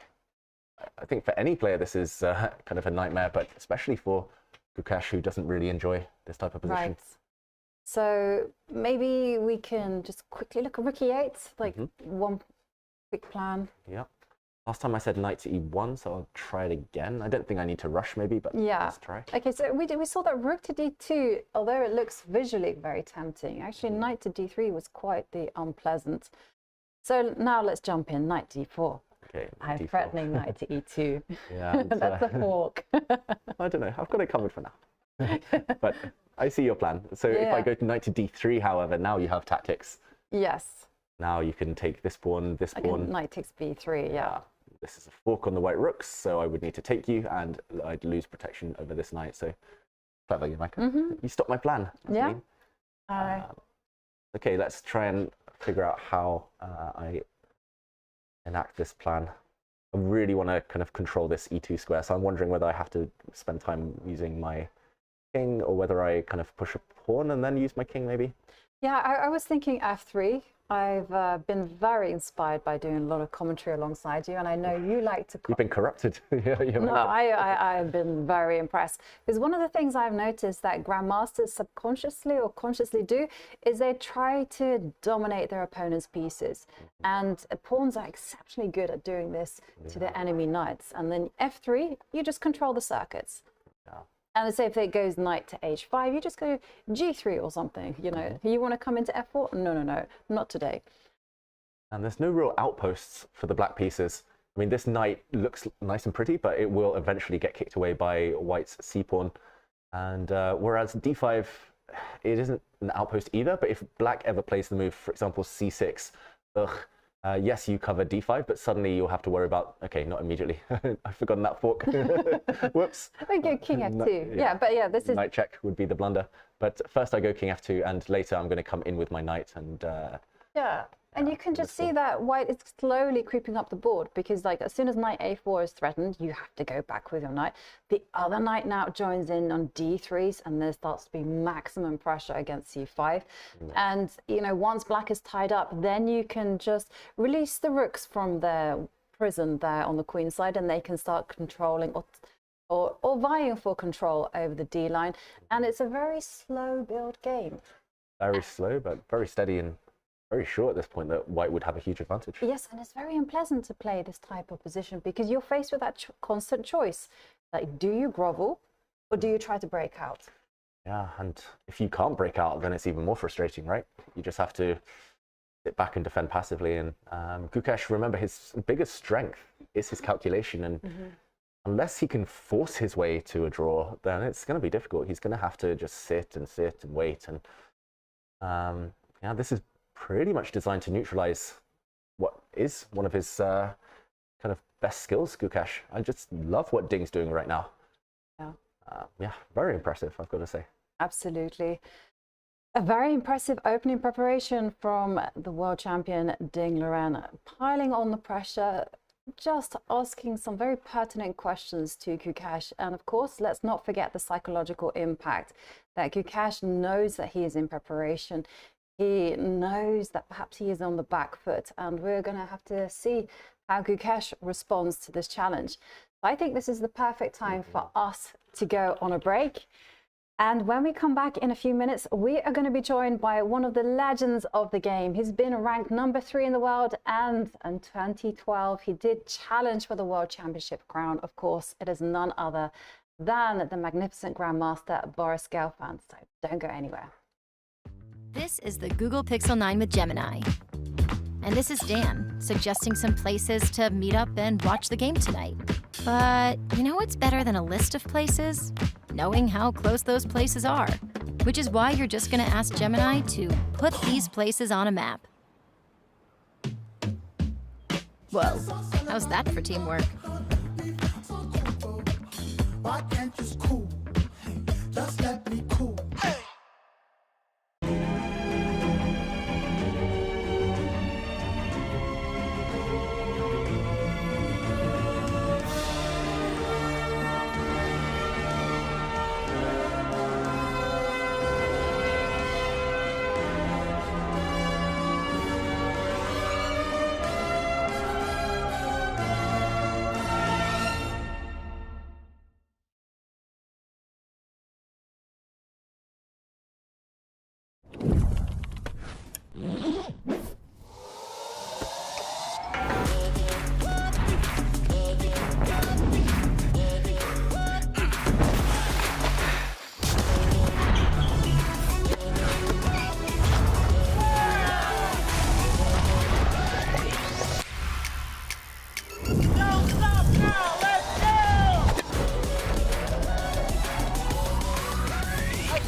This December, the world's top chess minds clash in the heart of New York City at the FIDE World Rapid and Blitz Championship.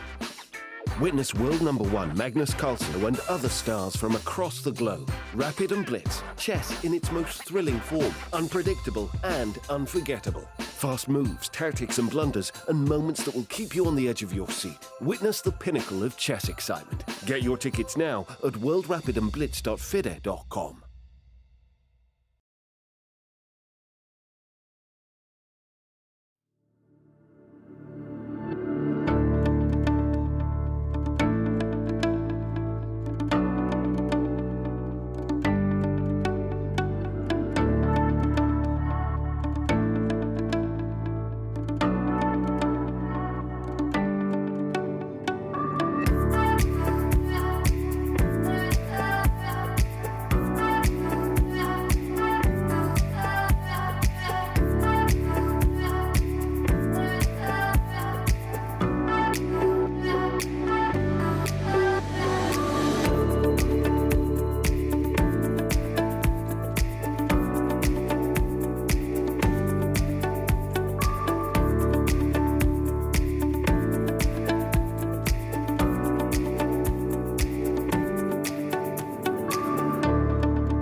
are back, and this time we are joined by the legendary Grandmaster Boris Gelfand. Was once #3 in the world, and in 2012 he himself challenged for the World Championship crown when he played Jonathan Anand. Boris, it's a pleasure to have you here. How are you feeling right now? Thank you. I feel great, yeah, to be here, to be in the World Championship, to be in such a great company. It's a great feeling. It's a wonderfully organized match. Yeah, it's a great environment here. So I'm very grateful that I'm invited here. I can watch it from the playing hall, yeah, together with my friends. Yes, yeah, also with Visha Anand, to whom I unfortunately lost in 2012. But it's a real pleasure to see him, to chat with him. So, World Championship matches are historic occasions of tension. Do you feel that in the atmosphere here, or do you feel yesterday the excitement and the sadness, I think, because it was a combination of emotion? Yes, yes. Also, first of all, I think from one point it's a bit, if you explain it to outsider, it's a bit strange, yeah? Two guys in a box, and the arbiters and the fair play officers there, and we are all sitting and watching, and I don't know, hundreds of thousands, millions of people all together are watching around the world. Maybe millions, definitely. With India and China, definitely millions, yeah? And it's like a bit surrealistic, yeah, if you look it from outsider, yeah? Yeah. But it's a pleasure of chess, yeah? And then Gukesh started thinking for 40 minutes. And then we're all guessing what he'll play, yeah? And it's very good when I played. It was one, maybe official commentary, which explained. But nowadays, people can, a lot of people are streaming and commenting, so a lot of people can choose and they get this knowledge, understand why people are thinking. Yes. And that's what we are doing here, and it's a great honor, yeah? Because maybe, I don't know, some kid in India will follow it, get inspired, and in 10 years will comment his match, yeah? That's exactly what happened to Gukesh, right? Yeah. Because Gukesh went to watch Vishwanathan Anand play against Magnus Carlsen in Chennai. Yeah, yeah. And he was there, he saw it, he remembers the tension, the excitement, and he was inspired. Yeah. And talking about World Championship matches, you played one, of course. And can you tell us what it was like?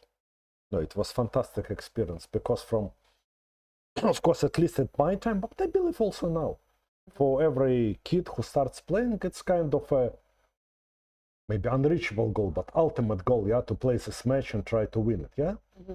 And I had a long career. For many years, I struggled to get there. And when I got there, I felt such an excitement, yeah? And I prepared well, and I got, first, the most important was like to digest it, yeah, that it's a match, but also have a sense that whatever happens, the life would continue next day, yeah? Otherwise you get crazy, yeah? Yeah. And you mentioned that you prepared well. Can you tell us what your preparations were like? I mean, what it involved? Because we hear on the news that, you know, Gukesh has a performance coach, also has maybe a yogi with him. Yeah. Yeah, I didn't have such a advisor for me, but I had a good doctor who helped me with all kind of health issues and mental issues. And also, I read somewhere that it's very useful to train on the high altitude. So when you go down, you have more oxygen. So I trained in Austrian Alps. Actually, I started it before Mexican World Championship, which was in Mexico City in high altitude, 2007. So I found in mountains exactly the place where I played World Blitz in Kazakhstan. I played there.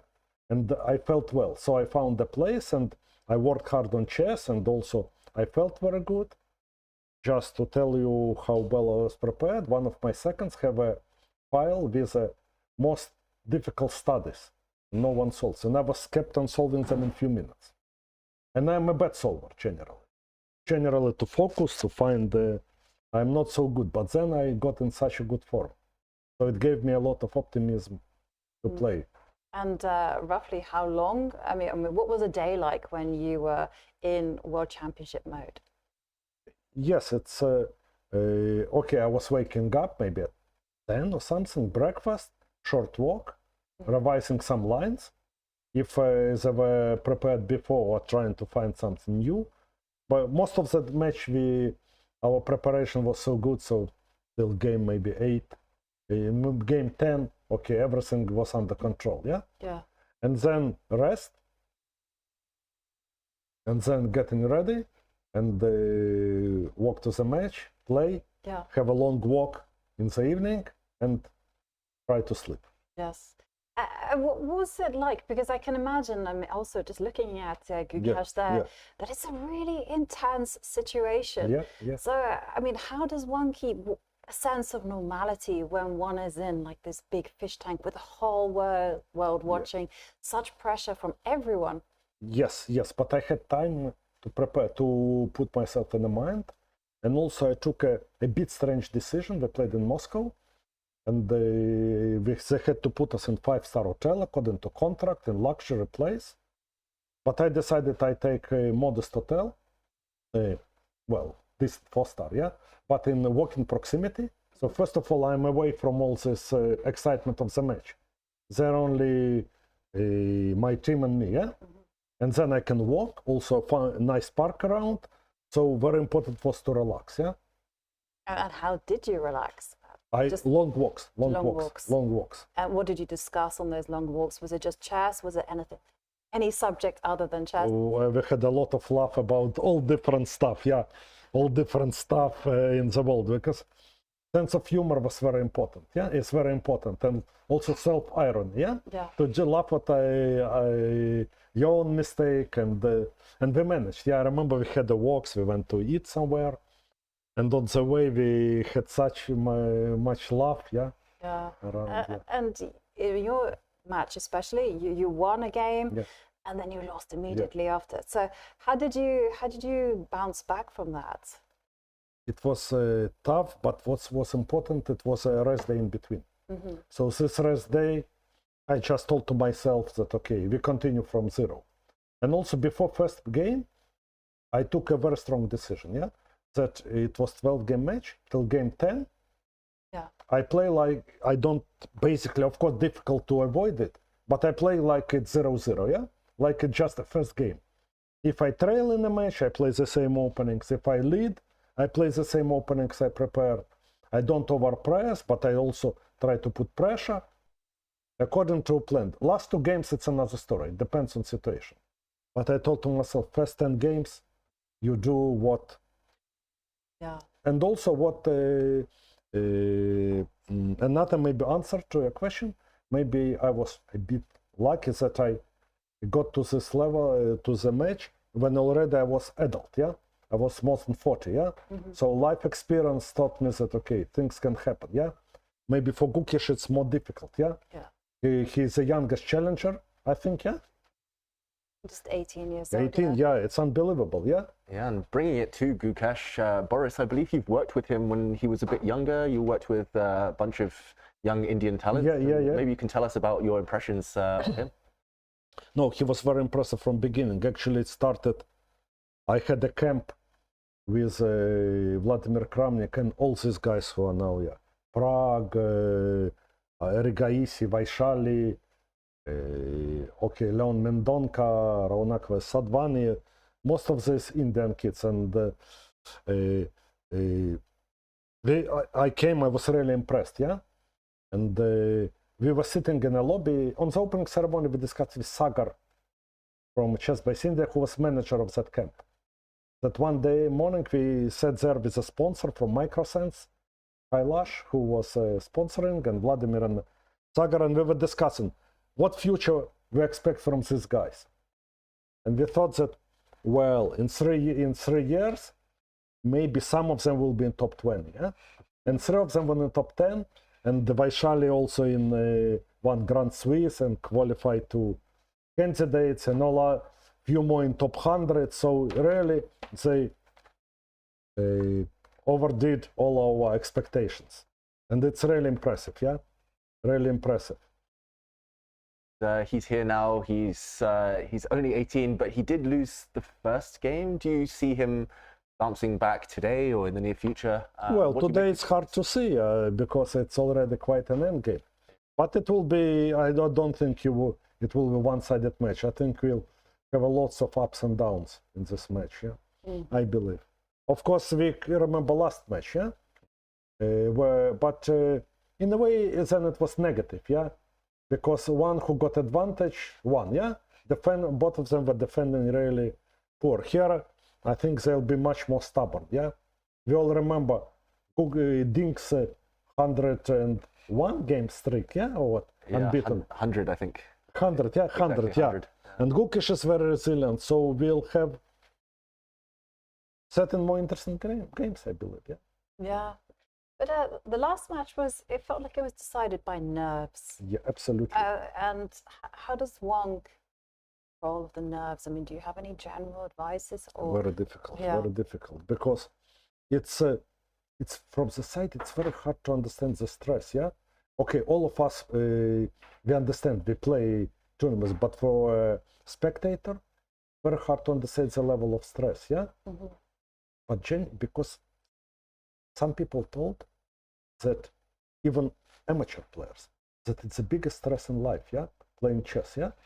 They are very successful in their career, and they have a very demanding job, but still the biggest stress they experience, it's when they play some amateur tournaments with their friends. It's the biggest stress. It's unbelievable, yeah? It is true, though, because I've had many situations where I've been caught up in time travel, in stress, and then afterwards I finish the game and the arbiter comes up to me and says, why you didn't do this? And it was just the sheer stress of everything. Absolute stress. And you're completely right. The general public doesn't understand the pressure involved in playing chess. And Ding, the world champion, he's kind of brought that issue to light. Yes, yes, he's extremely honest. He's extremely honest, yeah? But it feels like he's kind of slightly back to himself, at least. He said before the match began that he's finally felt calm, he finally felt some peace. And yesterday was very impressive, Boris. Just before we ask your opinion about the current position, what did you make of game one yesterday? I think, first of all, when I was sitting in the playing hall, it's really clear that with body language, he's in good shape, yeah? I looked at how he sits, you know, one can, with our experience, we can see if someone sits clearly on the chair or if someone is nervous, and he is back, yeah, he is like, but now, but okay, we all know that he is an emotional person, but if he also knows how to control it. He showed it for so many years, yeah? And actually, Boris, earlier when you walked in, we were on a break, and you asked me, "Oh, what if knight d4? Your first instinct." And Gukesh has a couple of minutes ago just played that move. Maybe we can jump in and get your thoughts on what's maybe happening. We'll just return because for first game I want to say that I think Gukesh lost the track at certain moment. He was thinking too much and probably a bit undecisive, but probably at the end of the game he missed one detail. We are guessing, but maybe he calculated log line and he missed some intermediate move on move 2 or 3, and then the whole game was in trouble. Right. I saw some observations as well that Gukesh found himself in one of those positions where he needed to play by instinct. You know, he just needed to throw caution to the wind because he played so aggressively in the opening. You can't really go back from that. And, you know, with nerves, sometimes you just kind of try to focus on calculation, which is ultimately something that you can control, right? Instinct is almost also calculation is the stronger side. He showed us how incredible he can calculate, Also in all the press conferences, he showed so many impressive lines, and it's clear he's a strong part. And yesterday he was in position where he couldn't show it, And going back to this game, well, I'm very lucky to be sat in between two of the best endgame grinders in the world. Did you know, by the way, that David wanted to name his clock. Yeah, I read your book. Congratulations. Thank you so much for mentioning me. It's a pleasure. I wanted to call it Grind Like Gelfand, but they Magnus was opposed, yeah? No, it wasn't Magnus. It was our publishers. I see. They thought Grind Like a Grandmaster was more catchy, but either way, we had you in mind. Thank you. A great book. I really enjoyed it. Thank you. But I mean, it's one of those types of positions right now we see in front of us. It's a grindy type position, very strategic. Yeah. Knight d4, he's hinting that he wants to calculate something, wants to go for some tactics. He's asking, I guess, Ding to grab this pawn. What would you be thinking right now if you were in Ding's shoes? I think he's finally out of his opening preparation. What do you think is going through his mind? I think there are a few things. First of all, Knight d4 is very indicative move of the style of Gukesh, yeah? Because we say you can play Rook e8, Knight b4, Knight d4, but Knight d4 is the most direct and the most aggressive move, yeah? You already pose a problem to your opponent. If your opponent have to calculate, if your opponent makes a mistake, then he's doing fine. While if he'll play some other move, like Knight b4, Rook e8, it's a slow game, and White has possibility to grind. He wants to avoid this opportunity. And now also, maybe it's not a first or second engine line, so Ding is out of his book, we can see by his body language, yeah? Which happens. So also, it plays into hand of Gukesh, yeah? That already they play on both on their own, yeah? Prep finished, and even so, Gukesh is 40 minutes, 4 minutes less. The big advantage is he already warmed up, yeah? He was thinking this 40 minutes. While Ding will start to think now, and maybe he'll catch up with time, yeah? We saw it yesterday, yeah? First Ding was thinking, and then suddenly he started playing extremely quick, and on the opposite, Gukesh started thinking like too much, yeah? And probably first game on this level, or he didn't like his position, but his time management really failed yesterday. And going to the position, I'm going to ask both of you, would you be tempted to capture the pawn? So let's put it up on the board. Knight takes e5. Black plays Rook e8, hitting the knight. And now, where is the white knight going? I guess maybe it doesn't go anywhere. Maybe it tries to... the problem with knight to d3 is that black will be able to play some, I don't know, there's so many options. Or knight e4, knight e2 also. Knight takes e4 even stronger, and checking in this check. Yeah. And the dust settles, black has some extra material. Yeah. And probably just winning. So, okay, has to be f4 most likely. Most likely. And g5 we were discussing. G5, yeah, G5 it's a very challenging move, yeah. To undermine this pawn, defending the white knight. So white plays g3. Maybe some slow move now, yeah? Such as? c6 is too much, yeah? Because knight h5, I don't like knight d5. I want to prevent, yeah? I wonder if it's too much, because maybe king f2, yeah, or what? You do have knight e2, though. Yeah, we have to calculate. Maybe taking knight h5 works, yeah? Knight d5, there's a check. Check, yeah. I blundered this quite a few times earlier already. But you know, it happens. If you blunder once, you blunder always, yeah? The same Twice, idea. Twice, 3 times, 5 times, whatever. Lifetime of we don't learn. Yeah. The same blind spot, it's the same for chess players. Yeah, this is awkward for white, undermining this pawn, undermining this knight. It just feels loose somehow. You do have some tricks, though. You do have knight to g4. That's clever. I like my cheapos. Yeah. Hitting this pawn, and knight takes pawn now, walks into another fork. Yeah. Very interesting. King h7 maybe, or king g7, yeah? King... maybe g7 just to cover this square. Yeah. So f5 you can go maybe knight... No, knight f4, yeah, or what? Knight f. It's an h5. I'm about to blunder something else, I can feel it. I can feel h5, knight e2. But also, I think Ding have a tough choice, because you posed a very correct question. Because if he doesn't take on e5, then he's no way he is better, yeah? Then he has to go knight e1, and already he no chance for him to fight for advantage. We were looking at this type of position, but with the preparatory move rook e8 thrown in, and we're looking at just kind of like small little moves like f3, king f2, king e3.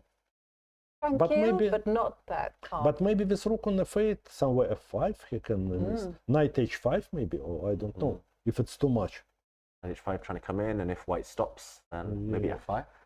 Maybe still f5, yeah. Maybe f5, yeah, very dynamic. This is very Gukesh, maybe. Yeah. And to take and go for this f-pawn. Because somewhere recently, I read an interview with Gukesh, and or someone quoted him, that he believes that he, given enough time, he can calculate anything, yeah? Wow. Big claim. Yeah, that's okay, just a matter of time, yeah? So it's, but it's very his style, much his style, yeah? Yeah, very dynamic. Yeah. Yeah, yesterday I guess he was low on time, couldn't calculate his way out. Yeah. Too late, but this type of position, maybe not too late to calculate. Yeah, I mean, it's two moves really, two logical moves, taking an e5. Yeah, so going back, yeah, no other moves, yeah. It's to allow to take on f3, it's too much, yeah. And if you just accept knight to e1, because I'm being a bit stubborn here, so knight comes to h5. So say we don't go g3 because it gives some squares.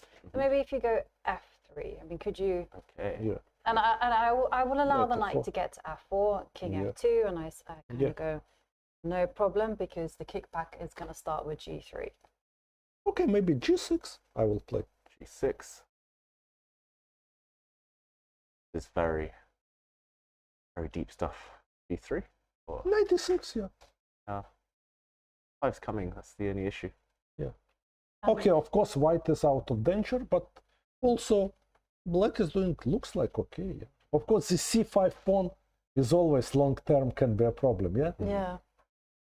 Yeah. Somehow it's quite. The knight on e1 is good. We can get to d3, but it's going to take a while, right? Yeah. Like he was about to make a move, Ding. Gukesh was thinking, what was it, 20 minutes or something on the previous move? Now Ding has been thinking 15 minutes. But also, I find it's also very impressive that it's kind of okay. They traded few pieces already. Few pieces are traded already. What he did. And incidentally, we have a move. 91. 91. 91. Great minds think alike, yeah? Sound the retreat. That's where you'll find me. Yeah, well, interesting. Keeping the tension, and again, setting the scene for some maneuvering going on. And I would be very interested to see whether Gukesh reacts in the way that you suggested. Coming with a knight to h5, preparing to just increase the dynamism in the position by breaking. And a very quick response. Rook to d6. Oh. No, we didn't predict it. No, we didn't predict that. Makes sense. Very flexible still. Yeah. Maybe doubling up. Maybe still knight h5 next move. And then mate, rook g6 and mate. Will be hard with the queens out of the board, but who knows, Rook lift. I like it. And I'm assuming that this plan you mentioned, Jovanka, is still going to continue. f3, king f2. Yeah. Make sure we don't blunder like I did, all those 92 forks. And then decide on a plan. Yes. Also, maybe makes sense to play somewhere after king of f2, rook d1, rook d2. So we can play rook maybe a d1, so we can play knight d3 one day or another, to get it back, Yes. Because rook on c1 is already just protecting a pawn, On d2 we will be more flexible, give a d1 square for vacate square for another rook. Also, it's a slow game, because so if it's slow game, we can improve our position of pieces slowly, Whose position would you prefer to play? I mean, do you feel like white has a very small advantage, or is it just equal? If I'll have to choose sides, I will choose white. You explained me a good plan, to improve slowly, Because first I thought that black will play this knight h5, f5, but now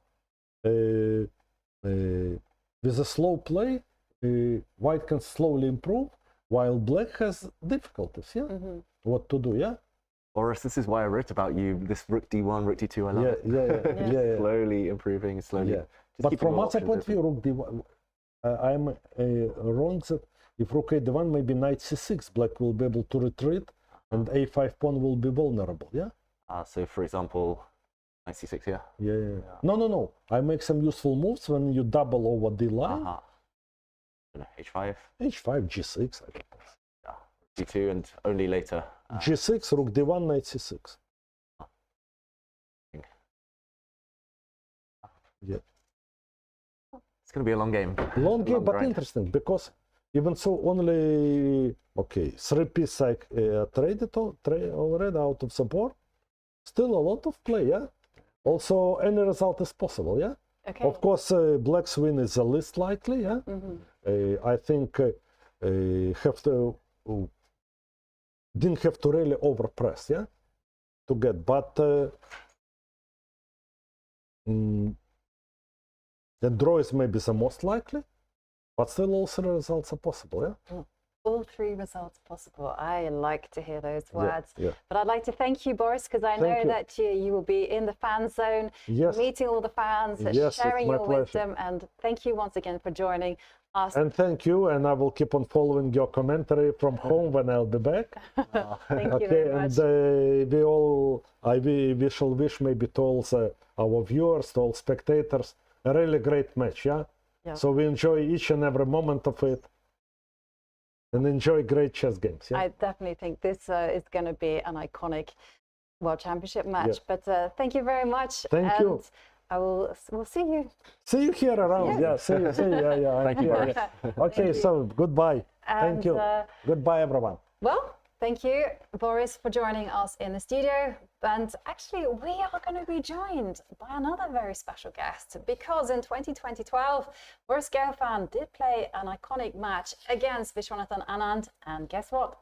Viswanathan Anand is joining us right now in just a few minutes.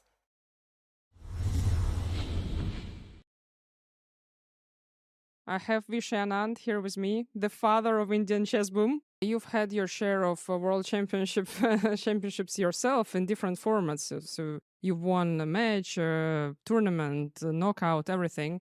And what is the most important quality in a chess player to win the match? What will you say? Look, a world championship has a lot of difficult moments, a lot of nervous pressure, a lot of strain. And so love for chess is what drives you to do everything else. So you need fitness, you need mental stability, you need historical perspective to know how others face this task. You need to be ready for a lot of pain, these sort of things. But I feel that if you have this quality, the others fall into place. So between Gukesh and Ding Liren, who's a bit struggling recently, and Gukesh is in great form here at the Olympiad, who do you think possess at the moment these qualities more? This is not the best time to ask this question, because it's clear that Ding is suffering a bit. And the only thing is there's always light at the end of a tunnel. So you never know. He's also got to keep fighting and working, because you never know when he'll come out. Come out of this struggle that he's in. And for Gukesh, I think he's doing everything correctly. We can see that his level is very high. He's playing every game, playing long games, fighting for every point, and pulling so much off. I mean, so many of the wins here have been very, very impressive. So for him, things are going well, and his thing is maybe the challenge is not to get relaxed or complacent. And for Ding to hope that from Ding's perspective, his hope is to come back. Will you help Gukesh with some kind of preparation, at least sharing your experience in the previous matches, psychological preparation maybe? If I am doing it, I cannot share that with you. But okay, I'll put it this way. We have exchanged our thoughts on many occasions through the academy, but also because we are essentially neighbors in Chennai, not next door, but and we've spoken a lot. But I won't go into any details. Do you feel like Gukesh and Ding Liren have very similar style in chess, if we can speak about styles at all at this level of playing. They're both capable of doing, coming in multiple avatars to turn up and play with a different style. In that sense, they are flexible. But it seems to me, at least my perception of Ding is that he's on the solid side. Whereas I think Gukesh is much more tactical, but that's how it seems to me. Well, and then if they have a slightly different style, then could it influence the outcome of the match? Because if we say that they're similar, then probably the form will do the main thing. But if they are a bit slightly different, then it could be that one will be able to exploit the benefits of his style more than the other. I don't think the first example you gave happens very often. That's simply so two people are so similar that only strength matters. You always there's always something different in people. But I would go so far to say that it's a clash of styles, but their styles are different enough. But in the modern context with engine openings and things like that, it's really the spirit you bring to the game. Well, Gukesh is very young. We can't deny that. It's an exceptional achievement in his age, but he's still very young. Do you think this influences his chances in the match? Because he might be simply too immature to become the world champion. Everything is possible. Every word it can be seen from two angles. You can say inexperience, but you can say youth and freshness. You can say experience, but you can say jaded. So there's a positive word and a negative word you can pull out of everything. I think this is kind of meaningless. We'll just see how they approach the match, how they play, and that's what it comes down to. I mean, even great players have won the match for the first time. So, well, and the final question: what is your prediction? Like maybe not in terms of the score, but at least how the match you think will go. Look, at the moment, it's clear that Gukesh knows at what level he should try to play, but Ding is still struggling to find it. We can't pretend otherwise. But Ding is a person who can dig deep and things, so I would not underestimate him at all. He's very capable of maybe in the remaining time he has to get ready, maybe when he sees that he's in Singapore and that he has to start playing, something can click in the brain and you start playing differently. So still everything to look forward to, I think.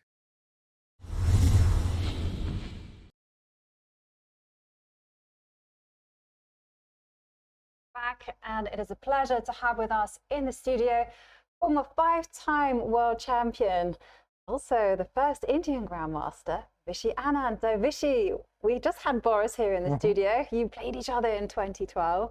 What was that like, the whole match? It was the most difficult match of the ones that I won, at least. Obviously the one with Kramnik was the dream one. Then with Topalov, it was very difficult, but somehow finished without a tiebreak, despite the fact that I lost a lot of games in that match. But with Boris, I didn't get any space till the tiebreak, so it was only there that I was at least managed to find some play. So it's a very difficult match for me, and I keep saying that I survived that match rather than won it. But. Well, he mentioned that he felt that he was in very good shape in that match. Yeah, his preparations were good. He went up and trained in the Austrian Alps because he had heard that training at high altitude gives you benefits to concentrate more. What were your preparations like for the World Championship matches?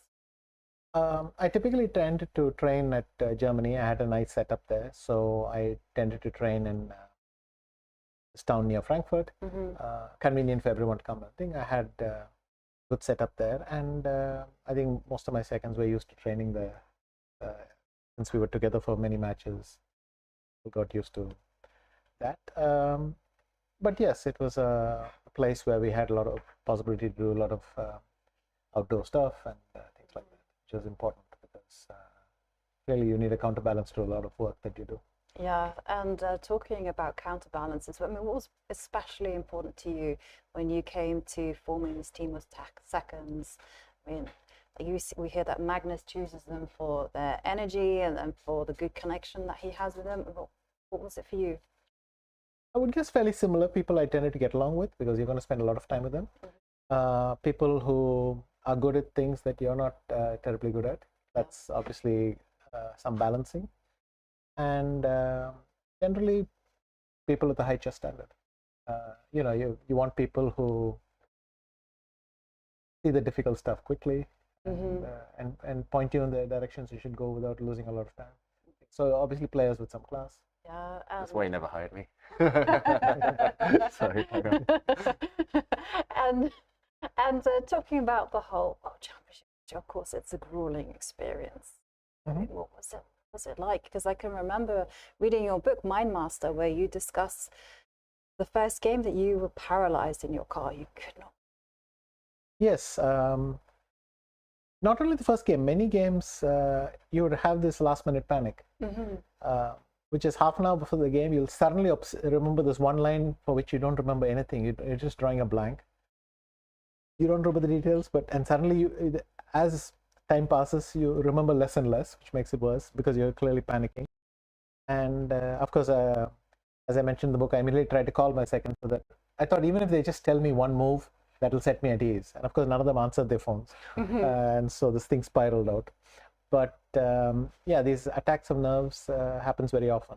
But my experience in this match has always been that once the arbiter presses the clock and move is made, the clock has started at least, then there's no way back and you stop worrying about all the things that could go wrong and you start to focus on what might happen. And that's a very reassuring moment. So funnily enough, once the game begins, you feel much more relaxed. Yeah. Because, well, you're there, you can't run away, so you might as well get your job done. So. And did your experience in playing World Championship matches help you? Did you feel like, okay, by at some point, did you feel, well, hang on a second, I'm used to this now? I mean, it became a more and more familiar setting that never made it easier. But again, experience used to matter a lot more, let's say 30, 40 years ago, because if you had trained for 4 or 5 matches, you had a bank of ideas, which, I mean, when I played Gary, I knew that I could not compete in terms of ideas because he had spent roughly the equivalent of 2 years training, and I had spent maybe a couple of months training. So how do you catch up? I knew that he had all these ideas and I had to look around everywhere. Now, unfortunately, this bank of ideas doesn't matter very much because of computers, which have taken that part of it away. But I think the harder thing is getting excited about it. I remember when I played in Bonn, I was excited about playing matches again because it had been 13 years since my match with Gary. And I was kind of thinking, you know, I grew up dreaming of being here. Now that I'm here, I should take up the challenge and enjoy it and something like that. But with every subsequent match, started to ebb a bit. So. And well, tell us about when you became world champion. What was the feeling like, and just the effect that it had? Because obviously, we now see that you becoming world champion inspired a whole generation of young talents from India. Yes, I mean, we grew up with this idea of the World Championship as being the ultimate thing in chess. In fact, it was even more than that. Even people who never once qualified for the final spent their lives, their careers, going through the cycle every time anyway. And each time they just thought, well, I'll get a little farther. Let me get past the interzonal. Let me go here. Let me go there. And it was a challenge to think. And of course, it had a big impact on India. But I enjoyed both the times I became world champion. So in 2000, I enjoyed it a lot. I actually played some of my best chess. In a knockout event, I only needed 1 tiebreak. The scariest one, to be sure, but nonetheless, only 1 tiebreak in the whole event, which was very rare for a knockout event. And in Mexico, again, I came off feeling I really deserved this title. I didn't just sneak in, just barely make it past the post. This was great stuff, and some of my best games came from there. So in that sense, both times I won the title, it was deeply fulfilling. You had this feeling that this is what I've been waiting my life for, and here it is. But yes, long term, you start to see that you had an impact on others, and they definitely, the fact that I was playing chess top, people follow you, and many of them then decided to take up the game and so on. Very long term, you can see that kind of thing. Right. And what was your inspiration? Because you became world champion. What kept you playing chess? Was it just the love of the game, or were you always trying to just get maybe the rating higher? You can set yourself new challenges and so on, but in general, I must say that by the time I came around to my fourth or fifth match, it was much harder to be enthusiastic about it. It's still such a special event. It never occurred to me once to say no, but the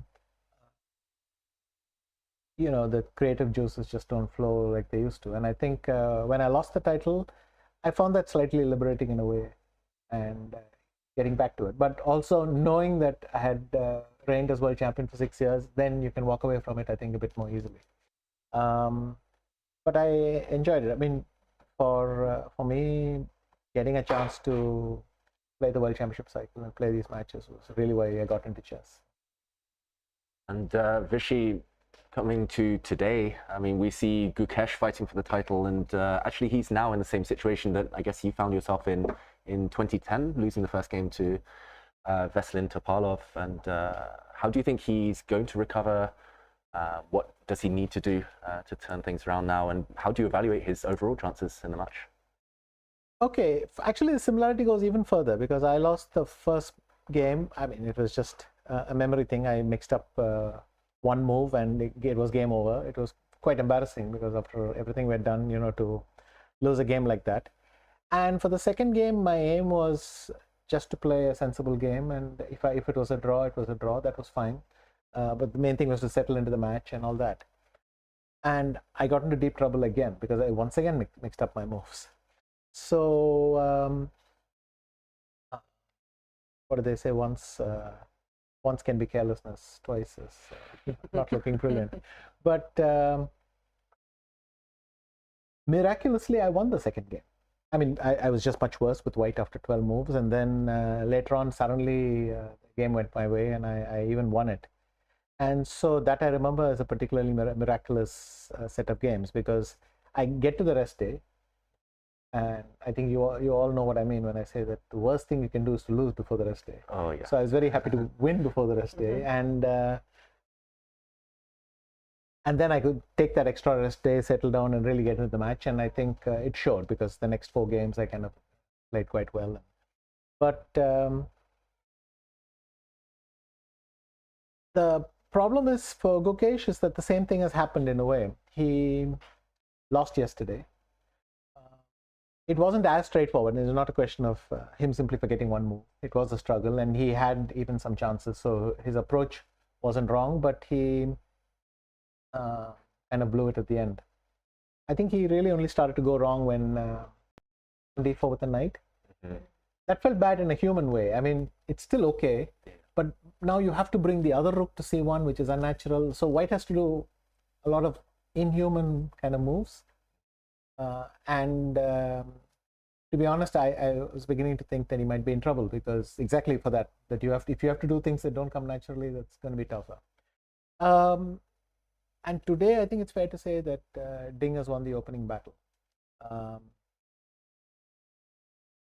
Very hard to predict exactly the system, and that this system would give a fairly stable advantage is not something you expect. I think Gukesh has probably, now he's well past the stage where he thought he had equalized easily.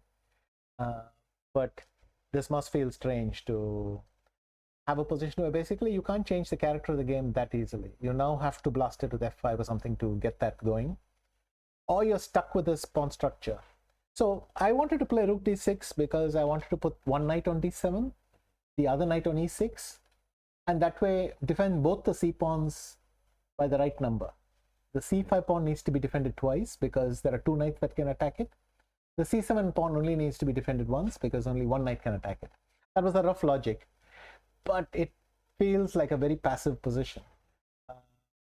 It's not an easy thing to play, but Gukesh is, I must say, playing this a bit more lively. I mean, g6, clearly he has some intentions of f5, and so he might play this more dynamically, he might solve it. But still, it's hard to have, for me at least, to get away from the feeling that Ding won the opening battle.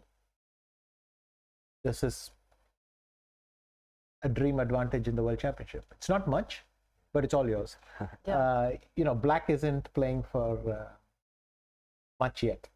He really needs some mistake on Ding's part before Black can play for something. And whereas for Black, it can get unpleasant quite easily. So I'm going to be following this game quite, you know, how is he going to defend? It's going to be quite interesting to watch. Whilst we are here, can we dive into some variations? Because I'd love to tap your brain. So what do you think Ding is thinking about? So you played king f1. We were actually anticipating f3 and moving the king to f2 and then up the board to e3, just to kind of try to consolidate and untangle the white pieces. But king f1 played. Black's just answered with g6. Let's say, I mean, Boris, before he left, suggested this idea of maybe rook d1, doubling rooks. Yeah, I thought Boris's own reasoning was quite convincing, that when you go rook d2, you can simply go back knight c6 and ask white if he's willing to trade rooks. And Black should be delighted if he can play c takes d6, so it solves everything. So white can't trade rooks, and something like that. So if I go rook d8 and you go rook d2, then I can just go back knight c6. Might be. Could you try to play like even more slower than rook d2 and just go f3? Certainly. So that you meet knight c6 with knight d5. So, as basic as I'm thinking. Sure. Yeah, that's possible as well. Like I said, the main problem for Black is doesn't have this natural setup with b6 because of the change pawn structure. Either you play b6 and you solve your pawns, but then there's a knight sitting on d5 forever, or you have this uneasy tension between having a possibility but not quite doing it. I don't know what to do here. Maybe knight e6 is a reasonable way to play, because knight d5 I can ignore. I can click in g7 or something like that. Another thing is, after f3, maybe it was sorry, rook d1 itself, maybe he can start trying for knight h5 and f5. Having played g6, maybe he can go for that. But I mean, knight d5 f5 as a sack, I don't know. Yeah, it's probably not right. So maybe I have to play c6 and f5. And then it's got some Sveshnikov vibes. Yeah, even this is awful. Yeah. So if I can't play c6, then maybe I have to keep defending. So maybe it is rook f8 after all, rook d1. d8, and yeah, just to show that setup you mentioned earlier, it was in one of these variations, knight back. You mentioned knight d3 and just kind of full defensive, knights defending the pawns. Still hard for Ding to break through though. Maybe organizing. Yes, but I mean, Black has to just sit, and in fact, White can put one knight on a4, which traps the knights, bring the king to e3, and then slowly play some g3, f4 on the king side. The problem for Black is very much that you have to take a defense, often irreversible, and then White has new possibilities where he can make 20 easy moves on the king side, and you don't have much flexibility. I don't like the passive setups for this reason, but I didn't come up with an active one. Maybe rook d1's a good plan. And do you think Gukesh will be comfortable defending such a tough endgame? I don't think anyone is, but you know, what has to be done has to be done. He has to do this, and yeah. And you've known Gukesh for many years now, right? He's part of your Westbridge and Chess Academy. Did you have any inkling that he could be challenging for the crown? Even when the candidates happened, I didn't rule him out as a winner, because I think he's strong enough if the opportunity arose to win the title. But honestly, I thought the odds for everyone is roughly 12.5. I mean, you can push some people up a bit and take a little bit away, but it's roughly the same, because, okay, 7 people, I think, really. But in fact, he made it look so easy, and he showed so much maturity in how he went about it. First of all, he went through the tournament very calmly with very few accidents.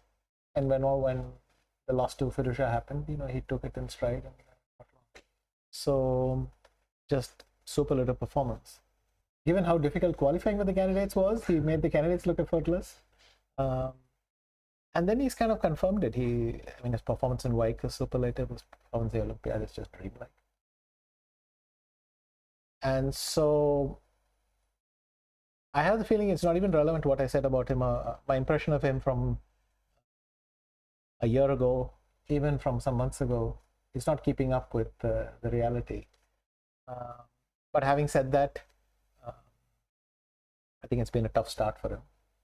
It's no big deal. I mean, if he holds today, even if he holds today, it's perfectly fine. He'll have time to do some damage in the match.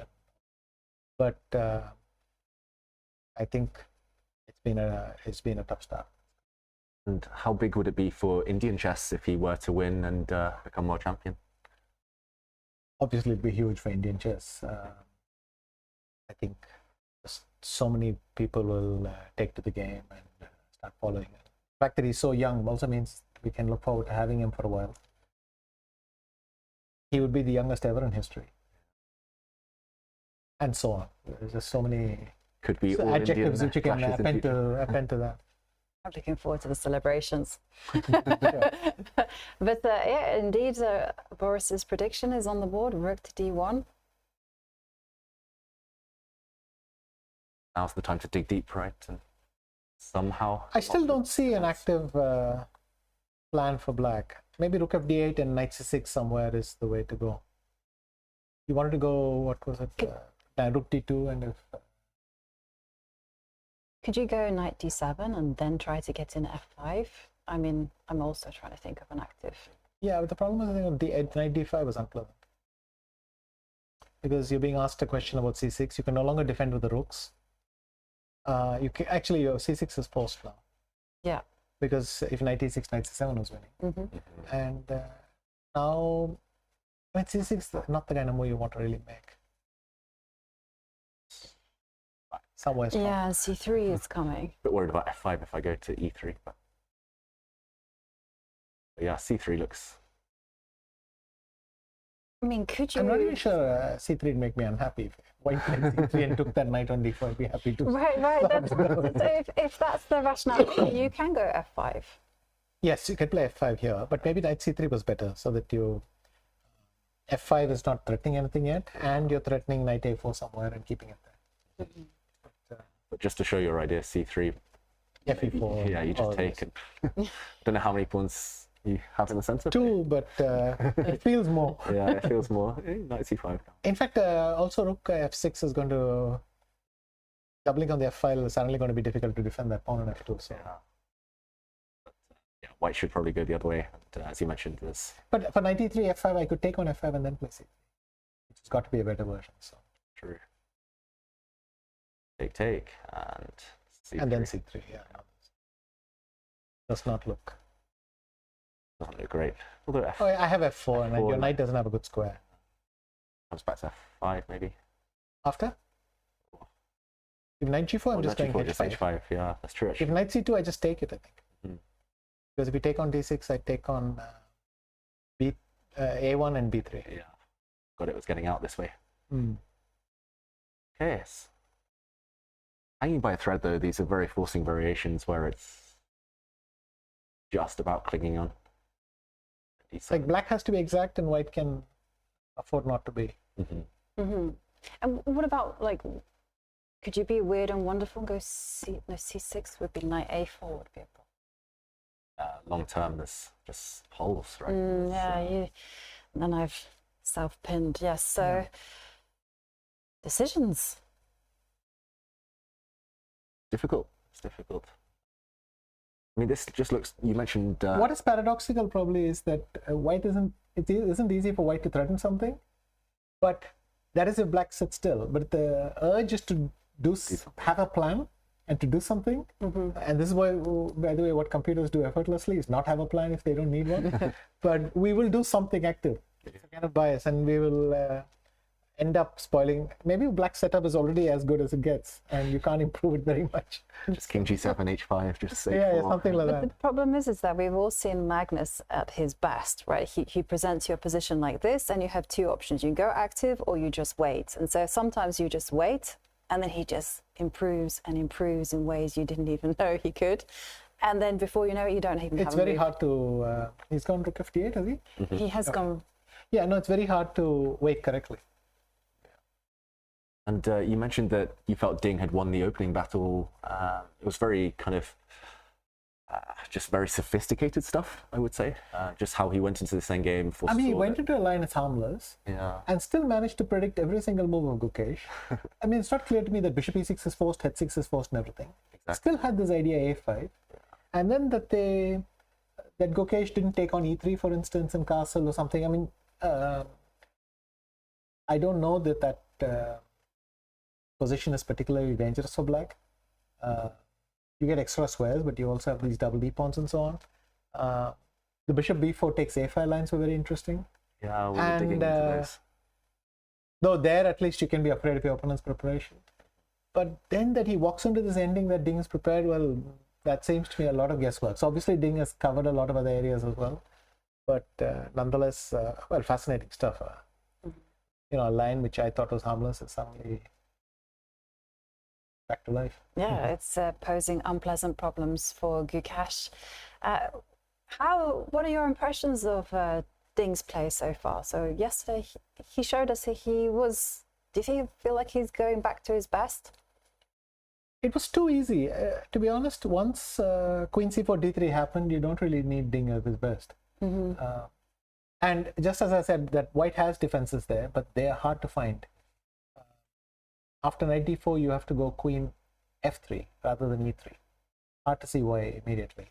And then quite often the idea is just to bring the bishop to f1 even, and that's how the computer equalizes, so to speak. But Ding's moves, anyone could make them in queen c4, queen d3, all this stuff. It's just maybe the combination of all of them and the fact that he kept calm showed a thing. But the impressive decisions were a little bit earlier. But I thought honestly for a player of Ding's class yesterday, just too easy. White just got into really a soup.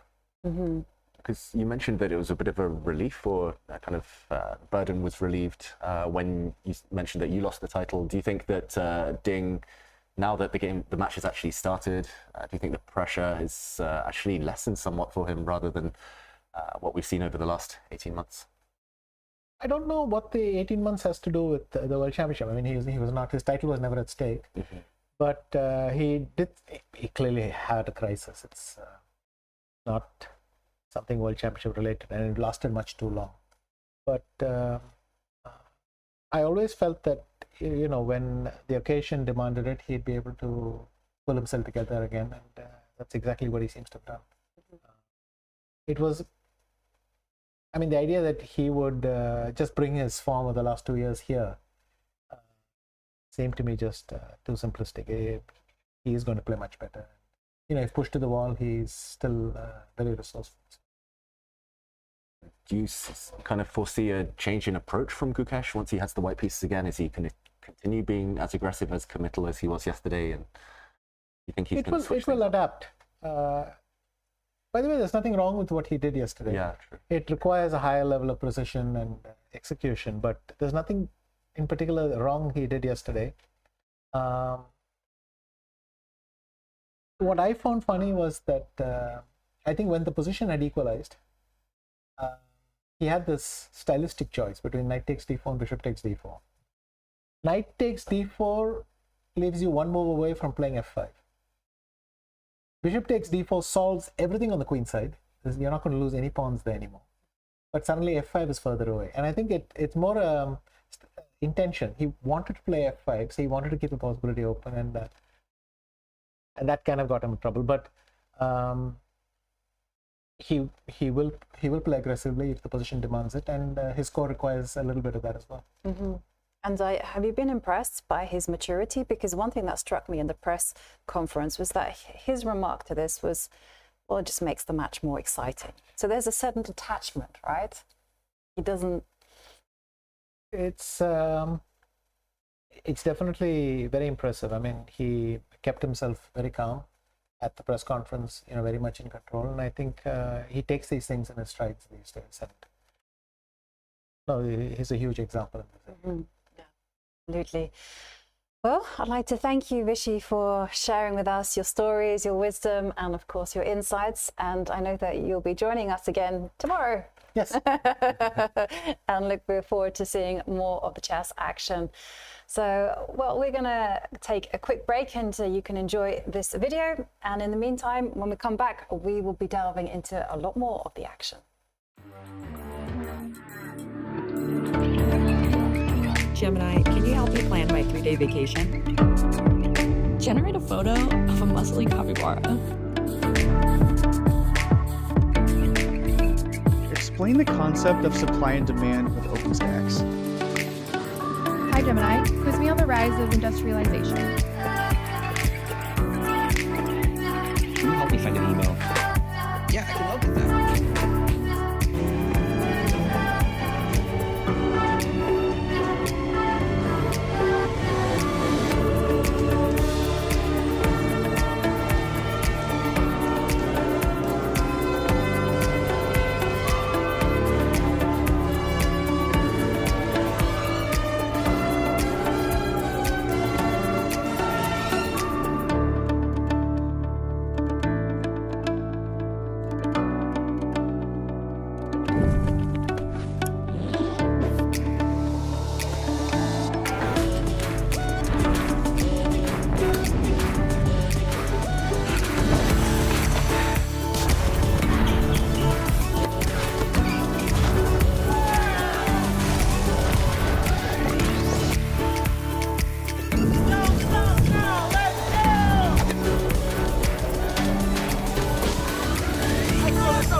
December, the world's top chess minds clash in the heart of New York City at the FIDE World Rapid and Blitz Championship.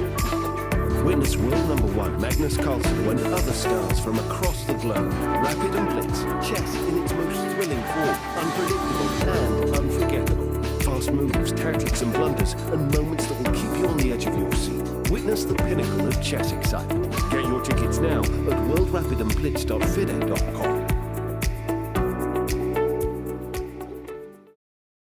We are back with the very tense action in game 2. Well, it started with Ding Liren. It just unleashing some very sophisticated opening preparation, which just has given him a very pleasant endgame because it just provides Ding with all the chances to push. So now we are going to see Gukesh just test his wits in the endgame portion, where he's just simply going to have to fight off Ding's just small expansion, because what you're going to see from Ding is just slowly moving the pieces forwards, this beat back, and then pressure against Black's potential weak pawns there in the center. Yeah, it's a very nuanced position, full of all these little details. And I mean, this is where I feel this real identity crisis, Jovanka.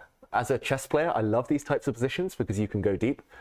As a commentator, I hate them because you got to go deep, and there's so many kind of possible forks in the road. There's so many possible different plans available to either side. Gukesh, when we last left it, when we had Vishy with us, he mentioned that maybe the best thing to do is to do nothing, to sit still, and Gukesh has just moved his king forward. Might look like nothing, but a good tip for everyone at home, I think. This is something Vladimir Kramnik once wrote. He said, if you do have a pawn on g6 or likewise a pawn on g3 for white, always just shuffle your king one square forward. You just cover all the squares around, you protect everything. And yeah, I guess the king is out of the range of any potential knight checks. The knight coming in occasionally led to some tactical opportunities. And yeah, it's just asking Ding what your next moves are. Maybe rook stepping forward, maybe the king stepping forward. I mean, there's so many options for white. At some point, you can go for this pawn. Yeah, it's just one of those positions where Ding has this abundance of choice, but sometimes you don't want that. You want a clear forcing plan, and I don't think time trouble is going to be an issue yet, or maybe at all in this game. But Jovanka, it's just one of those slowly progressing kind of. It's a slow boil position. Slow burn, yeah. Absolutely. You know, Ding is definitely looking at ways. I'm not even sure he's thinking of a potential plan. I think he's just looking at good ways on how to wait. The dream is ultimately, of course, to kick back the knight on d4, to jump in with your own knight to d5 and take possession of the d line. And maybe you can even pounce on the pawns on c5 and e5. Another potential opening is to slide the rook to b1 and go for b4 ideas at the right time if you really want to be dynamic. And that's it. But you must not rush with these ideas. Instead, you've got to use every single one of them and just signal your intention somehow and hope that your opponent lashes out at the wrong time. Yeah, this is the type of position that I often find myself in, and what I try and do is just pretend I'm playing a certain plan, just throw my opponent off the scent or force them to spend 10 minutes calculating how to deal with that, then actually hint at a different plan, and only when their clock ticks down to 5-10 minutes left, then you kind of reveal your hand. But of course it's hard to do, it's easy to say, and this isn't one of those positions where you can necessarily wait around forever. Black eventually might start improving. On the king side, I can imagine a black pawn coming down to h4, AlphaZero-esque, black knight coming across, and sooner or later, as Vishy mentioned, it is Gukesh's style to do something, so f5 might come once the black knight moves out the way. So Gukesh does have something to hope for. It's not as if he's totally out of useful moves, whereas for Ding, I'm not sure exactly how he hints at those different plans. I quite like your rook b1 followed by b4, but it is very risky and kind of positionally. Positionally, it's bad. Yeah, but there is a weakness sitting here on b7 you want to get to. So it's kind of, you're eliminating trading off one of black's bad pawns, but going for a different weak pawn. So it's kind of, I don't mind hinting at it at least. Maybe I probably wouldn't. I wouldn't play b4, but I'd hint at it. Right. So I was also thinking just, hint at it. But so the reason I thought maybe you should hint at it in a more accurate way was I was slightly worried about the knight retreating to c6. And we've been talking about this quite often, that the pawn on a5, it's very strong, but it's also a vulnerability. Yeah, that's definitely a vulnerability, a liability here for white. Other moves, yeah. Okay, creep. Let's go king f2. Oh, rook d2, rook d2, okay. Creep. Rook d2, creep forward. Let's say black just pushes a pawn, doesn't change anything. And let's creep again, king f2. King f2, oh, that's very creepy. Yeah. Sorry, pawn to h4. Oh. I'm trying to do on this side what white has done on the other side of the board. Should I have stopped that? Yeah, I guess you could have stopped it. With h4, but the thing is, I don't like that because it does fix the pawn structure for white. But you can build the bathtub, Jovanka. If black does nothing, you can sooner or later go for this pawn structure, which is a bit weak, but in an endgame, it does protect every square on your half of the board. It does kind of keep control over everything, meaning the black knights can't really jump forward. Nowhere to jump. Okay, you've sold me already on the name. Yeah, so. I mean, I'm stealing that from, I'm not sure which streamer, but I don't know. This pawn structure, I've had it myself a few times. I like to fianchetto my bishops on the king side, so I often get this pawn structure, and it's surprisingly stodgy. Just to go back, so h5, yeah, rook d2. I just don't see exactly what Ding's doing next. So even if, okay, let's say we build and black just starts waiting, I just start moving my king. I'm going to give you like as long as you don't threaten anything of mine, I'm going to give you 5 moves, Jovanka. I'm just going to move my king back and forward. I'm going to challenge you to come up with a plan. Well, that is a challenge. Okay, so first up, I like king f2. Okay, king f2. I'm going to wait. Oh, yeah, okay. Okay, and then I will...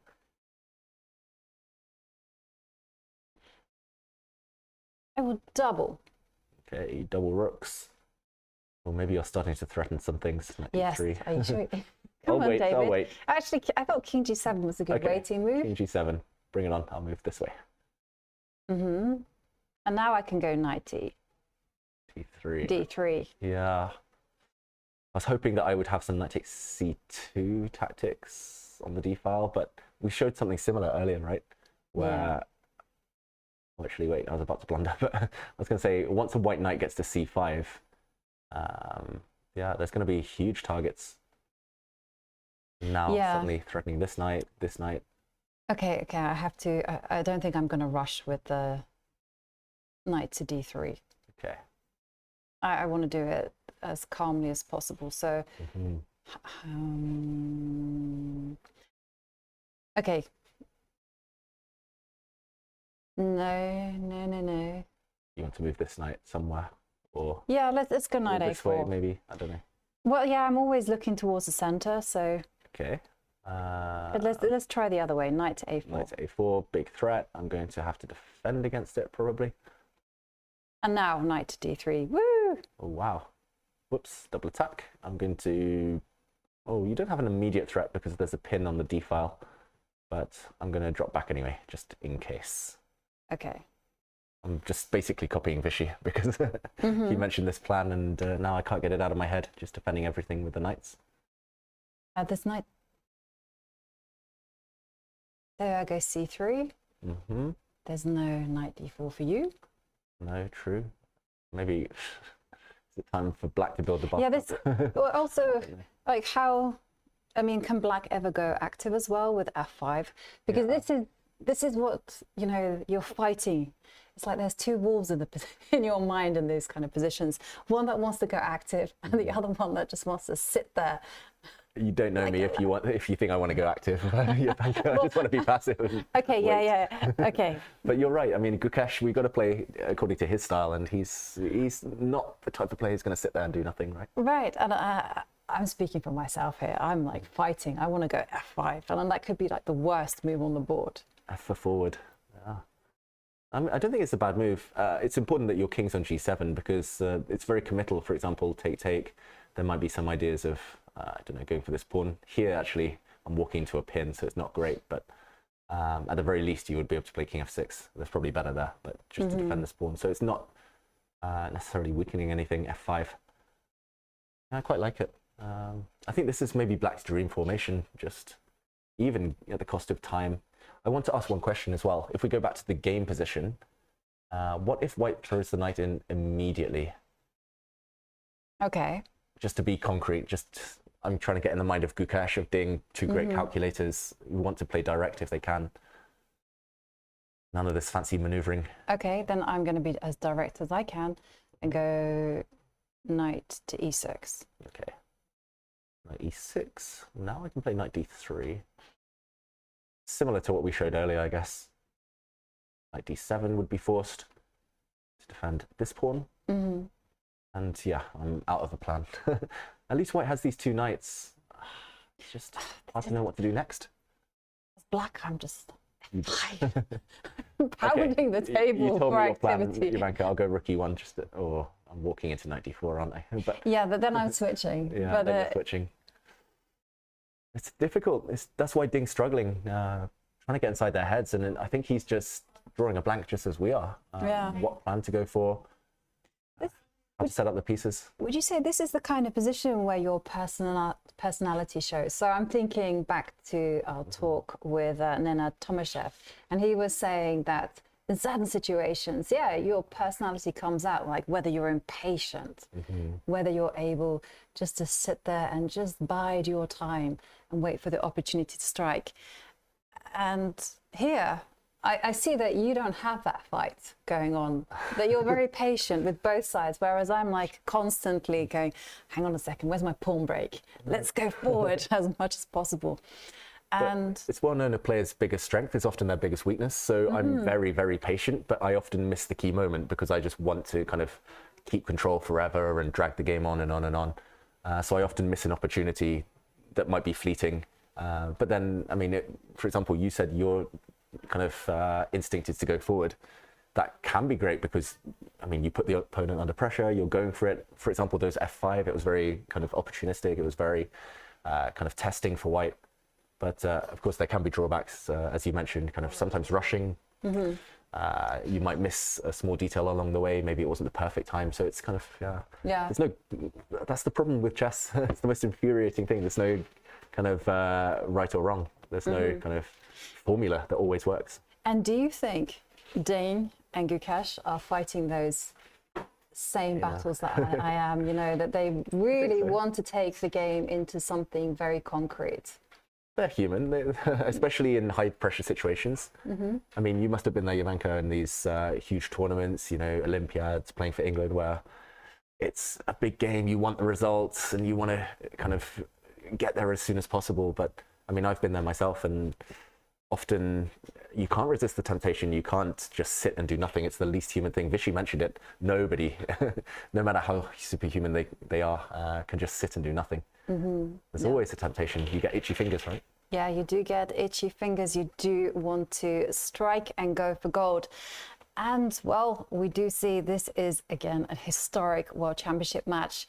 Ding Liren facing off against the youngest ever World Championship challenger. He would be the youngest world champion if he wins this match. So let's have a look at all of the records that Gukesh broke. And, of course, we can ask that question to our AI psychic, Gemini. We asked Gemini.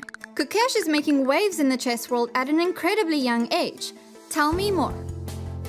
Here's Gemini's response. Gukesh became the third youngest grandmaster in history and the youngest to achieve a rating of 2750. At 17, he was the youngest candidates tournament winner, and now at 18, he is the youngest player to ever challenge for the World Chess Championship title. That's on another level. Chat Chess with Gemini, your AI assistant from Google. Yes, Gemini showing us he certainly is a remarkable player, remarkable achievements. It's crazy. He's so young. He's achieved so much, but not just that. He's achieved most of those records younger than others. And I mean, I first met Gukesh when he was 12. He'd already accomplished the Grandmaster title, and he hasn't looked back. I mean, it's so hard to keep that pace of growth going, that improvement that he's showing literally every day.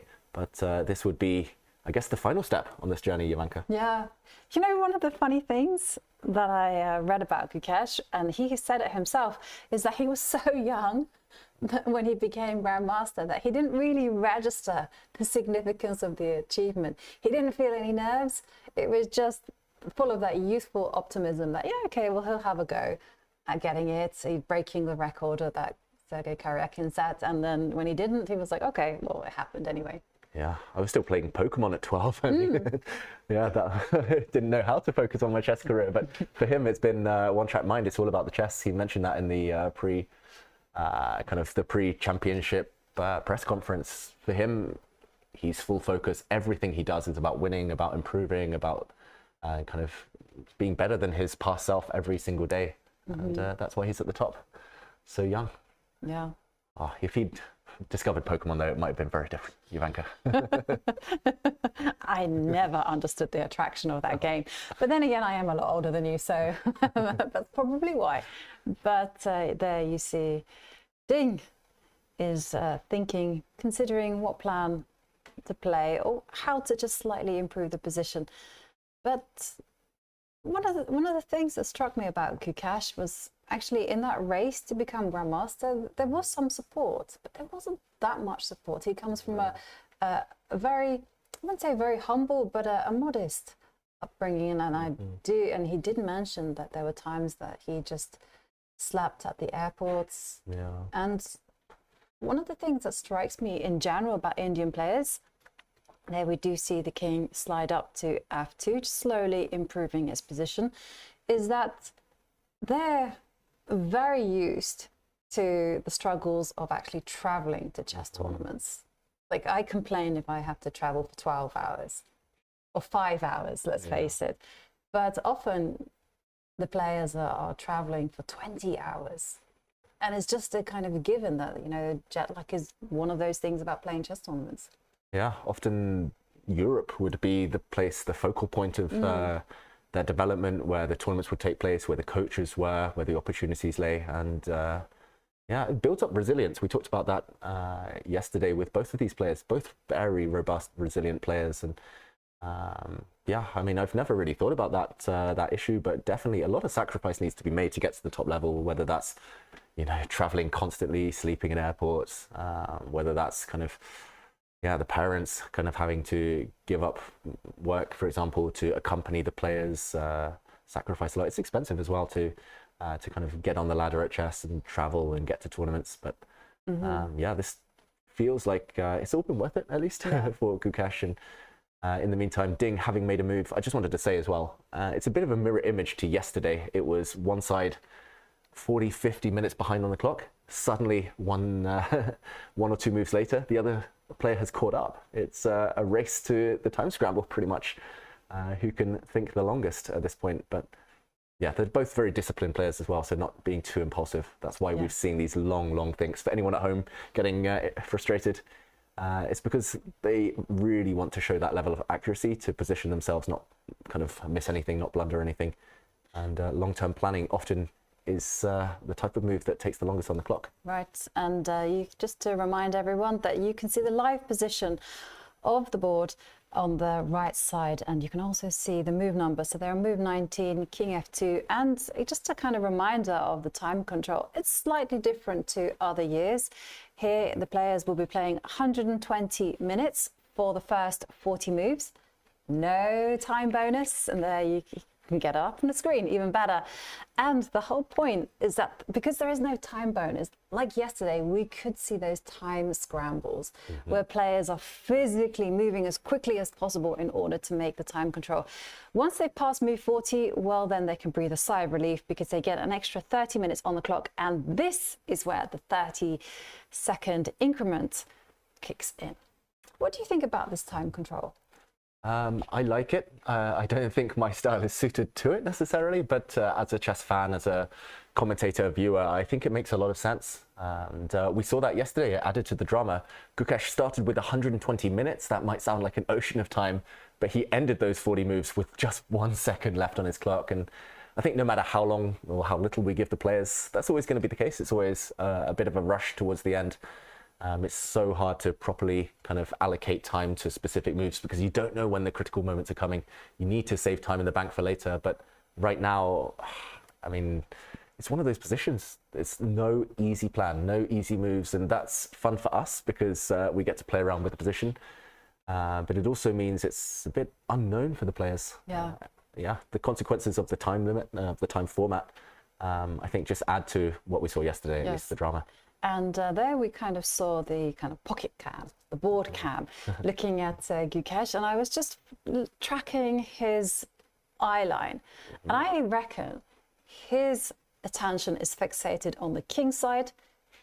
I think now he's going to perhaps not give in to his nature and just go knight h5, f5. Oh, I'd love to see that. Finally changing the pace of the game, which has been very not lethargic, but it's been slow. It's building up to it almost feels like critical levels, and you can slowly see it getting there, because I'm sure Gukesh is visualizing a future where if he just sits there, White's taking firm control over everything, and he's just going to have to grovel, and no one wants to be in a situation where they are just simply waiting for the opponent just to keep improving. Let's put that on the board, Jovanka, because it's a crossroads between sitting still. Just for demonstrative purposes, I was just saying, okay, wait with the black king, back, forth, give white 5 moves, and it's still unclear what's actually kind of the potential pitfalls are for black. But you can go for it now. You can change things up, and this is a plan that we mentioned a bit earlier. Maybe we put this on the board. Black moving the knight out the way, pushing the f-pawn, and his eyes now look a bit... Now they're going back to the center. Side, but let's try it. Yeah. Let's show some moves. So, knight to h5. I'm guessing the default kind of reply to that would be white stopping Black's knight from coming in. Let's go. Let's go. Let's show it. And Black... I've had enough, David. I can't deal with it anymore. Oh, he doesn't play it. He plays pawn to h5. Pawn to h5. Just before we could show anything. Okay. Yeah, just for our viewers, I was advocating, or Jovanka actually mentioned the idea of knight to h5 coming in. I take full blame for this one. Breaking out with f5, trying to maybe open lines or maybe just gaining space, putting some pressure on the white center at least. Instead, h5 was played. Also trying to gain space, and I think Ding's going to play h4. The top players these days, they rarely allow incursions on their own side of the board. h4, yeah, I agree. h4. And since you started waxing lyrical about like the advantages of the bathtub, I'm like full fan now. So you just go g3, and then actually it's very flexible, right? Because say you visualize the rooks have gone, maybe even the knights have gone from the board. You know, white does a set of knights, I'm going to say. One set. Yeah, and then, you know, white still has the power to actually go g3, g4 and try to create some weaknesses on that side of the board. Yeah, you kind of set yourself up for f4 if this black knight moves too far away, and g4 as well. Maybe I'm just too obsessed with this bathtub, because here we have great hotels in Sentosa. Yeah, and I did enjoy a long bath after yesterday's game. And this pawn structure, I don't know, it is frustrating as black as well, because suddenly your knight has no good circuit. I'm trying to think where it goes. Maybe it goes back around. I'm trying to get away from the fact that I'm talking about the bathtub pawn structure so much. But I just don't see a plan for black suddenly. I really don't like Gukesh's plan. Unless he wants to move the knight and immediately go f5 now, hoping that he's weakened the white king side somewhat. But is it really a weakness? This pawn on h4, I don't see it at all. Knight g8, maybe come around this way. He's... I'm just trying to think what a plan could be. Get the knight to b4. Yeah, this way. Yeah, but the thing is that once the knight crosses onto c6, this really invites the white knight on c3 to jump into d5. That's true. And yeah, I mean, the reason I'm not so worried about knight, well, maybe I should be worried about knight d5 right now. Still frustrating though. Yeah, because if you ever go c6, then the white knight, although the tactic that I was trying to make work earlier, I think it finally works. Knight b6. I was going to say knight takes c2, maybe. And then there's rook takes rook. Yeah, rook takes rook, rook takes rook. Then after knight takes c2, d2 in it comes. Now, that being said, even if white just moves somewhere, I mean, this is not pretty sight for black, actually. The knight's going to come round. Wait, yeah. Why did you put your knight on g8? I don't know. sorry. Like, if we could put it on e6, it would be... Oh, okay. This is a bad knight. Yeah. Okay, so... Yeah, but you're right. It's not a bad circuit. And it's just too many squares away from getting to the e6 square. Could you go knight to e8? Is Gukesh napping, by the way, or is that meditation again? It's meditation. Normally when he meditates, he's kind of sitting upright, but this time, well, he's looking down. To be fair, we are all living the good life here in Sentosa. You know, that's true. We're staying at the Resorts World. It is a premium vacation place, and you know, if you do lose a game, maybe Gukesh, Ding could just go on the shuttle bus and go and enjoy the attractions of the Universal Studios, Singapore, Dolphin Island, and of course Adventure Cove Water Park. Have you been? I haven't been yet to the water park, but I'm going to spend every single free day, every rest day hitting up those slides, that's for sure. But you know, it's interesting though, because we've actually heard from Boris, Zijun and Vichy about how important it is when you're playing World Championship matches to have that element of normalcy, just to be able to relax this, to be able just to shake off the tension from the game. Because I don't know about you, but I found it very difficult to get to sleep last night because I could feel the emotion of both players. Same, yeah. And I mean, every person, every player has a different way of relaxing. We see Ding here retreating his knight. I don't think he's actually threatening anything, but he's just hinting that he might exchange at some point. But yeah, every player relaxes in different ways. Ding actually plays a lot of sport. Before the match started, he was playing football here in Singapore. I know Gukesh likes to watch TV shows. He listens to music, he said, and he meditates, goes for walks. Yeah, that's why I kind of threw in that bathtub thing, because actually that's how a lot of players relax. They just like to get their mind off it in any way, just kind of detox, de-stress. But yeah, it's just about being normal. It's no coincidence. All the top players in the world, they're very well balanced. They all have other interests. I mean, Magnus plays golf, plays football, plays a bunch of sports. And yeah, you just need that kind of fitness level, but you also need that balance in life. I was once asked in an interview, like, does chess make you crazy? In excess. Yeah, I mean, I think I thought it was a bit of a ridiculous question, to be honest, because I think if you focus too much on one thing in life, you'll be probably driven to unhealthy levels of obsession. But if you focus and try to have some balance, try to just move around in circles, is like I like to say it, and just learn as much as you can about everything. Yeah. I'm just wondering, actually, this moment, knight to e2, I thought it was kind of a non-committal move. Maybe the knight will go back at some point to c3. But what if black... Okay, two questions. Yeah. Firstly, knight takes knight. Secondly, if the knight goes back. Okay, let's deal with the knight takes knight. Forcing move first. Exactly. I can't handle the tension.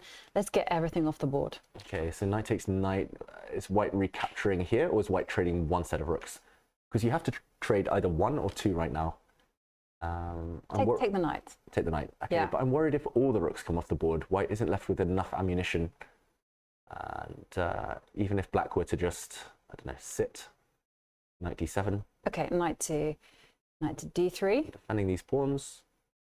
I mean, partly I'm tempted to go f5, but let's say I gain space, f5. c3.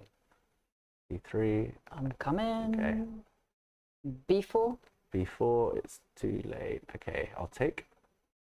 I'll take, back with the pawn. Yeah, I'm not sure, maybe I shouldn't have taken, but okay, king to f6. Knight endgames are the hardest in chess, other than pawn endgames maybe. Yeah, they're incredibly complicated because the knights are fantastic pieces, but you can't lose time. And, well, whilst this is, I would say, slightly unpleasant for black, I mean, definitely some questions, because you do have to answer b5. Yeah, should be a draw, but yeah, maybe some questions about this pawn and the white knight later coming. But instead, we've seen a different move. He's gone the other direction. The other question that I wanted to ask, actually, what if black just goes back and this little guy, suddenly a weakness rather than a strength, potentially? And not just that, but maybe white is forced to trade off one set of rooks, which he declined doing earlier, because suddenly if the white knight jumps forward, there's a pin. And this knight is attacked, this pawn is attacked, and white can't do anything on the d-file because of this rook. I wonder whether Ding's underestimated this. And the other problem is, suddenly if you trade rooks, black will take happily, I think, with the pawn. I think both Boris and Vichy mentioned that if black were able to take this way, then you've corrected your pawn structure. Yes, it's a backward pawn on d6. Yes, there's an outpost in front of it on d5. But ultimately, one weakness is easily defensible. And having said all that, white does have the capability of opening up the position with a c3, b4 pawn advance. True. And still, you do have that feeling that white's knights have the potential to go further than black's. Yeah. I'm somehow reluctant. I just don't like the fact we've undoubled black's pawns. But, sorry, not that one, that one. And these all connect. But you're right, actually, Jovanka. e4, it's not over. Definitely white who's going to be having the fun here. Probably holdable with best play. I'm not sure exactly how black should sit still, but Maybe now you bring a knight back around to e6 and you just sit on the position and wait forever. But but it's not easy to wait, especially when you know that the white knight is going to reroute itself from e1 all the way over to d5. Sitting pretty in the center. Yeah, it was, and then suddenly you can see, okay, maybe white doesn't rush with b3, b4, but instead they kind of go over to the other side and start doing some little pawn advances, and I creep. Yeah, maybe I'm underestimating Ding's plan. I think he has to trade one set of rooks, because if you just wait, if you go away, firstly, you gain nothing. You've just lost a bit of time, but secondly, it's going to be even harder now to... I mean, this knight is just misplaced. It wants to be on d5 or a4. It doesn't want to be sitting on a really bad square like this. So, I mean, knight to b4, I don't see how white's ever going to untangle this mess suddenly of the knights and the pawn and rook. And Yeah, it looks clunky, doesn't it? Yeah, clumsy. So, okay, maybe this is what we're headed for, rook takes rook. And just to show if black recaptures with the rook, which is fine, maybe. I think this was the plan by Ding, knight to d3, knight d7. But again, the question is, why is this knight sitting on e2? Well, I don't know. Well, it found itself there. Yeah. Nothing to be done about that. Yeah, somehow you want to come up with your king to e3, but that's always going to be met by knight to d4.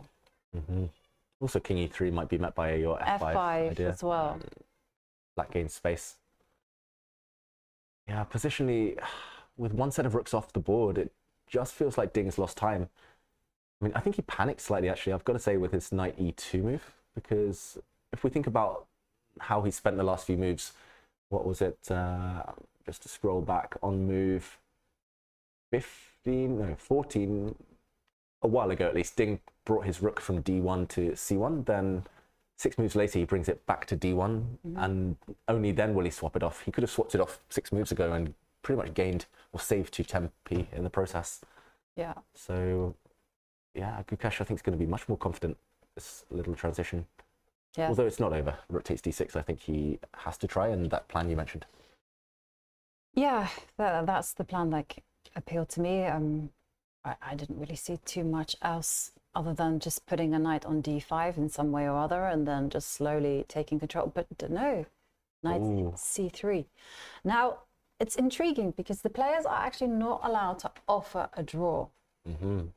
But do you think that Ding's knight e2, knight c3 is tantamount to a draw offer? It's saying, hey, let's repeat the position. Black can go knight to d4, knight to e2. Yeah, and just to put that on the board for everyone at home, knight to d4 would be the second time we've seen this position. Ding, of course, not obliged to play knight e2, but yeah, you're pointing out that maybe he's just silently saying, come on, mate, just give me a draw, let's get out of here. Or testing the waters, seeing whether Gukesh is actually happy with the draw. Testing the waters, indeed. I'm also trying to work out, there is a small trick. For example, rook takes rook. If Gukesh tries to be ambitious, I think white needs to take with the knight, because otherwise this pawn would be hanging. I was just wondering briefly, why not knight takes pawn? It looks like you win a pawn because white's rook is tied down, but actually at the very end of this variation, white regains the pawn and is attacking 2 at the same time. So it's a bit of a trap Ding is setting, maybe. He's trying to lure Gukesh in with some bait, but it will backfire. What do you think, Jovanka? You asked the question. I'm always very skeptical that it's going to be a repetition, but do you think this is going to be the occasion that Gukesh just says, okay, knight d4, let's do it, let's go for the draw? Because neither side is committed, even then. I don't think I've ever seen Gukesh take a quick draw. I mean, this isn't quick. Maybe in terms of moves it's quick, but yeah, we're only 21 moves. Yes, yeah, certainly you got a point there. We're only 3 hours in. I'm going to say no. Gukesh is not going to play knight to d4. I think he feels he's improved his position. Ding hasn't, and he's going to play something else. Yeah, and again, this is what I love about chess and board games in general, is that, yeah, okay, you have the board game, but you also the knight came into d4. Come on, Ding, don't play knight to e2. Oh, Yeah, very quick. Ding wants the draw. And Gukesh also wants the draw. Okay, the power's in Gukesh's hands. He can claim it now. He can stop the clock. He can call the arbiter. He doesn't. He plays it again. Ding now, a real power move would be to play something else. I don't think... And the players have shaken hands. It is a draw between Ding Liren and Gukesh. Well, very tense game. Very tense game, but there was a lot lying beneath the surface there. Let's go to the players. They're talking to each other. Let's see if we can listen in.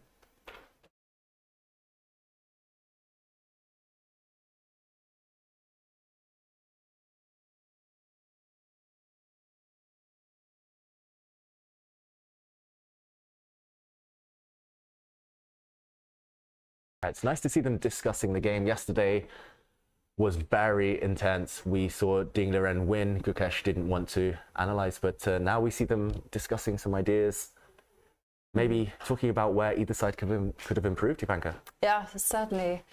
It's an interesting game, actually, on many levels, because we did see Ding Liren get an opening preparation. You know, it seemed like it was very, very clever, and that Gukesh was being posed some uncomfortable questions. And somehow or other, the position is just somehow fizzled, right? You still feel like White does have the power to cause even more problems. Yeah, to be honest, I am amazed. I'm a bit shocked that Ding agreed to a draw without too much fuss there. He still had plenty of time on the clock. Both players had upwards of 35 minutes remaining, and Ding was risking precisely 0, even if he played on. I don't think there was ever a moment where Ding could risk being worse. For Gukesh, relief, being hit by this opening idea and still in the final position, having some questions to solve. Yeah, it's going to feel like momentum changes slightly again after this result. Yeah, I mean, definitely Gukesh will be relieved to get off the, just get onto the table and get some points. And now they will be just preparing themselves for the third game. And remember, after 3 games, the players will be heading into a rest day so that they can just recoup, rest, and of course revitalize themselves. But yeah, let's go back to this position, because 92 from Ding, and just knight c6 was played. And here we were really just focusing on rook takes rook as an option for White. Yeah, rook takes rook, and this would have been a way to keep the game going, whether Black takes with a rook and kind of happily goes passive with his knight defending these pawns, or whether Black decides to change the nature of the position and change the structure. It looks like this kind of corrects things. I was very happy with this development for Gukesh, but you pointed out a very interesting plan of c3. Let's say Black doesn't do too much. The White knight would come, and maybe b4 would allow White to exert some pressure on this queen side. The rook could come to b1. There's ideas, there's hopes at least of attacking a backward pawn. If Black ever exchanges, then White gets a very mobile pawn majority on the queen side. The knight will come, one of the knights will come to d5. Yeah. Still looks very playable, but Ding said no, he didn't want to. Yeah, bearing in mind that this is a 14-game match, perhaps the players took a very practical decision, saying, well, probably would have ended in a draw, so let's conserve some energy and just agree a draw and then leave the fight for another game. But we're going to go on a very small break, and when we come back, we're going to do some more deep diving into the position and, of course, the game. And then, of course, we will have the players' conference. This is the Google Pixel 9 with Gemini. And this is a look behind the scenes of a heated Fantasy League group chat, where Gemini's already made an image of a quarterback with noodle arms, a running back that's a snail, a Swiss cheese secondary, that's a new one. And now coming in hot, some wide receiver gloves made out of butter. Oh, let's see how they come back from that one. Still anybody's game, or anybody that has Gemini.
This December, the world's top chess minds clash in the heart of New York City at the FIDE World Rapid and Blitz Championship.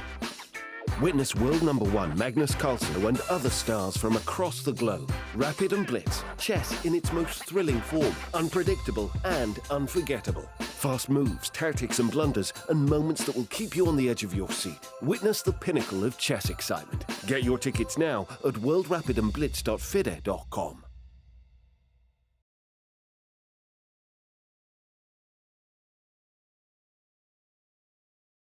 And we are back. Game 2 has finished. It did eventually fizzle out into a draw, but it was a very tense game. There were a lot of stories to tell. First up, Ding Liren gets in an opening surprise. It looks like it's working to perfection, posing uncomfortable issues to Gukesh. Gukesh reacts very slowly, very carefully, and then we get to this final position. Why do you think Ding was motivated to repeat the position? I think he was slightly hesitant to continue, partly because the time scramble was imminent, partly because he couldn't find a good plan, and maybe he was impressed by Gukesh's defense. So I think we can say it's a fair result, very different from yesterday. Yeah. Not quite the excitement levels we reached yesterday, but maybe just a quick recap of some of the key moments. And first of all, if we retreat quite far back into this game, we saw an early novelty from Ding. And it was in this position where he pushed his pawn forward to a5. It might not look like much, but we did see later that that really added a twist in the ensuing endgame. It really clamped down on the black pawn, which wanted to step forward to b6 to defend a pawn that later appeared on the c5 square. This wasn't possible, but if we see all of the exchanges that later came, Ding incredibly and very impressively, still in his preparation up to this point, he avoided a trade of rooks. Note how this was definitely suggested by the computers and maybe by his team of seconds. The idea is to keep rooks on the board. Later, you want to land a knight into the center, or you want to maybe start going for black's weaknesses, especially the c5 pawn. But Ding's indecision really told when that white rook later stepped back to the center. And I was impressed, actually, Jovanka, by Gukesh. Just his patience, his kind of self-control, not doing anything too committal. And yeah, we very quickly raced towards the final position, and knight to e2, a real step in the wrong direction. Even in the final position, playing on a pawn to h4 type move, just not committing anything, maybe g3, maybe waiting, rook d2. Yeah. It's very unclear what Gukesh is doing. Right. And one of the things is that when you flick through this game, I'm sure you'll get the vibe, okay, well, just very even all the way through. And yeah, of course, the players found a 3-move repetition, draw. But actually, that doesn't tell the full story, because the full story is actually every move was filled with a lot of thought, a lot of deliberation, and you felt the tension because there was so much, as you said, going under the surface. Because, there was many possibilities for white just to sit there, just to move slowly forward, just to drive the black pieces back. And yeah, I somehow feel just doing a very quick recap, it doesn't quite do it justice. Because I really felt that this game could go either way. Yeah, we had two of the best players in history here in the studio with us in the time that they were thinking. Both of those players, Vishy Anand and Boris Gelfand, they were fascinated by the little details, the little nuances here. And they were always suggesting, when does white go for the pawn? When does white jump in with the knight? How does black curl up and defend? Yeah. And ultimately, all of those questions just remain unanswered.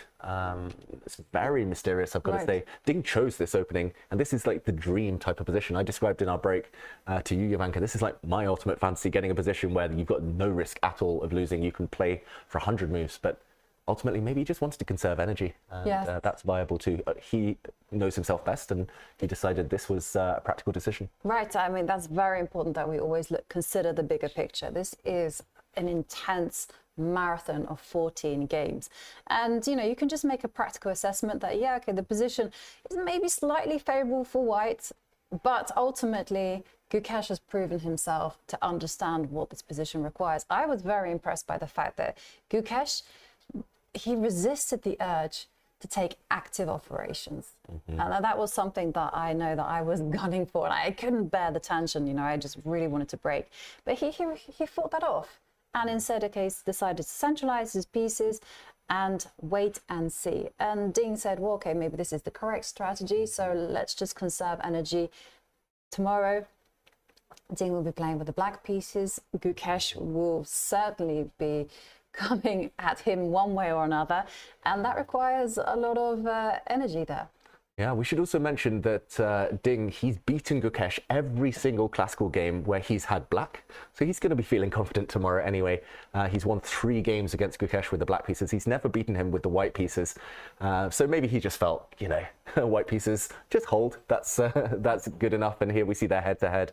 And Ding, yesterday was his first classical win actually in 304 days. I thought it might be one of those cases like London buses, you wait 304 days for one and then 2 come along at the same time, 2 come along at once. But no, he's happy with how he played yesterday. He's the older player as well. He's, what, 14 years older than Gukesh? Maybe he felt that even if this were a 80, 90 move game, a draw is the most likely result anyway. So maybe he wants to ensure that he's ready for tomorrow's battle when Gukesh is guaranteed to come at him. It's not going to be the same as today. Gukesh is going to be... The longer the match draws on, and if you're able to manage to maintain that plus score, well, the more confident you'll get. And confidence is everything. Yeah, and the more desperate Gukesh might get as well. So he's playing the long game. Not in this game, not today.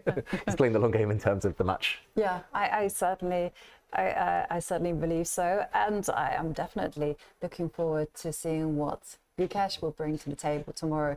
Gukesh with the white pieces. His first outing didn't work out so well. Do you think we're going to see Gukesh tone down the aggression somewhat? I don't want to see him tone it down. I want to see Gukesh go at him. And like Anand was saying earlier, Anand's a bit of a mentor towards all these Indian players, and he was saying it wasn't the wrong approach. It was just the fact that he missed some details later and maybe just went slightly astray. Spent too long and first game nerves. And if you were Gukesh's second, what would you say to him? That's a difficult question. I know I'm putting you on the spot. Win. No, I would say stick to your guns. I think actually, especially with the white pieces, we've seen Ding kind of struggle against e4 in general. He's kind of jumping around lots of different things. So I think Gukesh should stick to one e4, shouldn't just run away just because of one bad result. And Ding will feel obliged to either stick to his guns when you can prepare something against him, you hit him with an idea, or he'll jump around and it'll be random. And I don't know, I think that long term should suit Gukesh. It didn't suit him yesterday, but I think long term that's his best bet. And okay, I'm going to ask the same question about Ding. If you were Ding's second, would you say, well... no more French defense. no more French. No. You'd encourage him to jump around. Yeah, because White has so many good ideas against the French defense, so many testing ideas. It worked yesterday. I don't know, Jovanka, I would say play a Sicilian, play a Caro-Kann, maybe back to your e5 stuff, but Gukesh is well prepared there. How about you? What do you think he's going to do? I think he's going to jump around. I think... Well, we've seen Richard report here in Sentosa. That's not a secret. And I thought that their strategy in the last match in 2023 was very effective, right? Just jumping around, choosing different openings, just keeping the opponents guessing. So I suspect more of the same.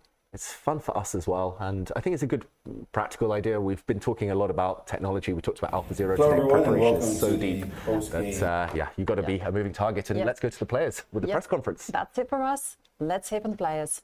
Questions first. Those of you in the press may take the microphone to well. First, I would say.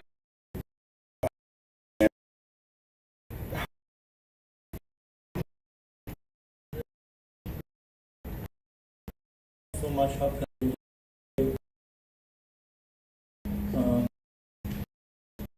feeling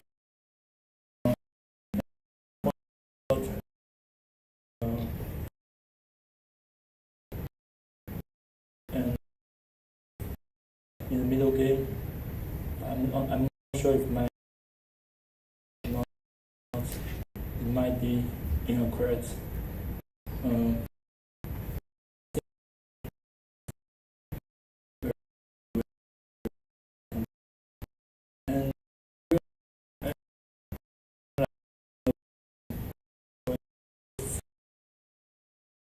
Structure, but I don't know where, if I'm wrong or maybe there is nothing. Boys.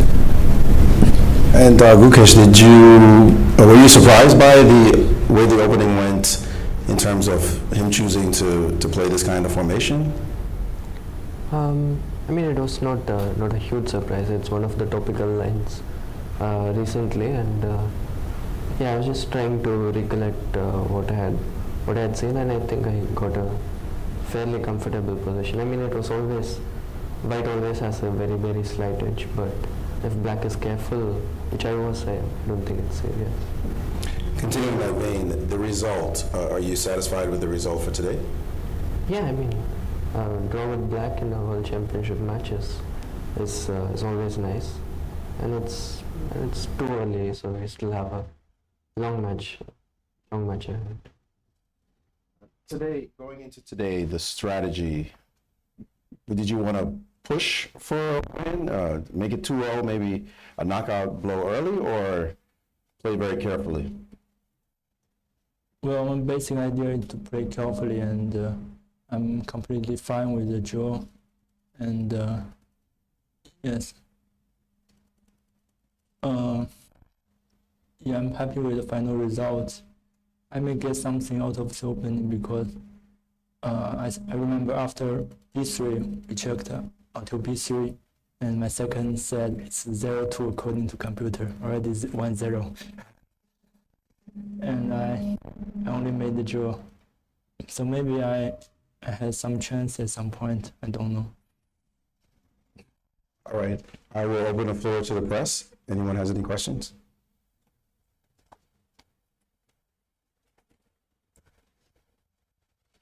This is Mike Klein with Chess Talk. Question is for Grandmaster Gukesh. This is your first big match. What are you thinking of the atmosphere of playing in this cube where you know on the other side hundreds of people are watching, you have no other games around you? That's got to be different than any other atmosphere you've played under before. Could you talk about how that's been so far after 2 rounds?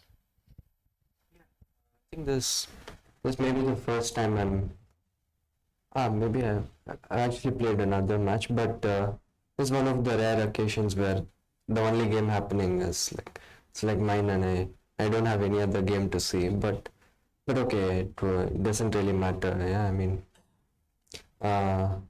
I've seen a lot of World Championship matches. The players play inside the cube, and now that I'm actually playing and not watching, it's quite exciting. Anyone else? Thank you.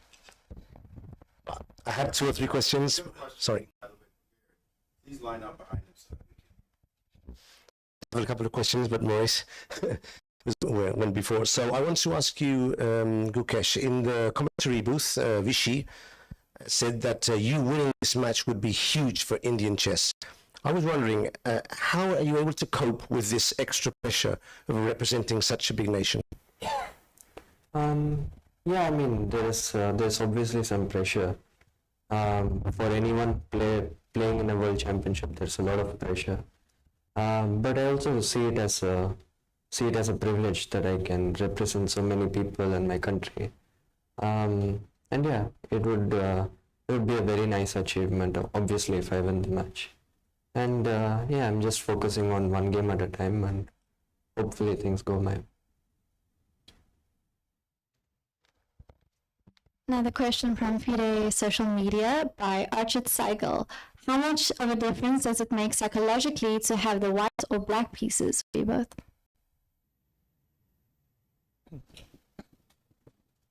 Well, before I thought it's easier to prepare for black pieces because at some point I only play the one line from time to time and just rely on my preparation.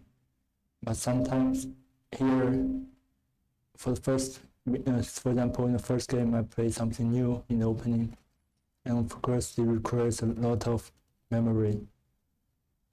And so, also today, I played not a common move, e4, and also I prepared a lot. So, was that white or black in the end? Which one do you prefer? From the preparation aspect, maybe no.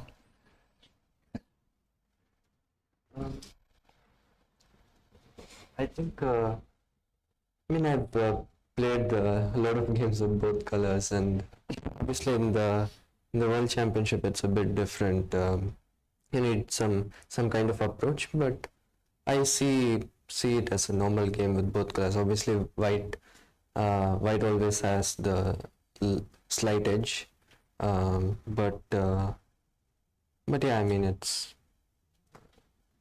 like I think nowadays the difference is also less because of all the lines that the computer comes up with. So it's like playing any normal game. I don't really have a preference.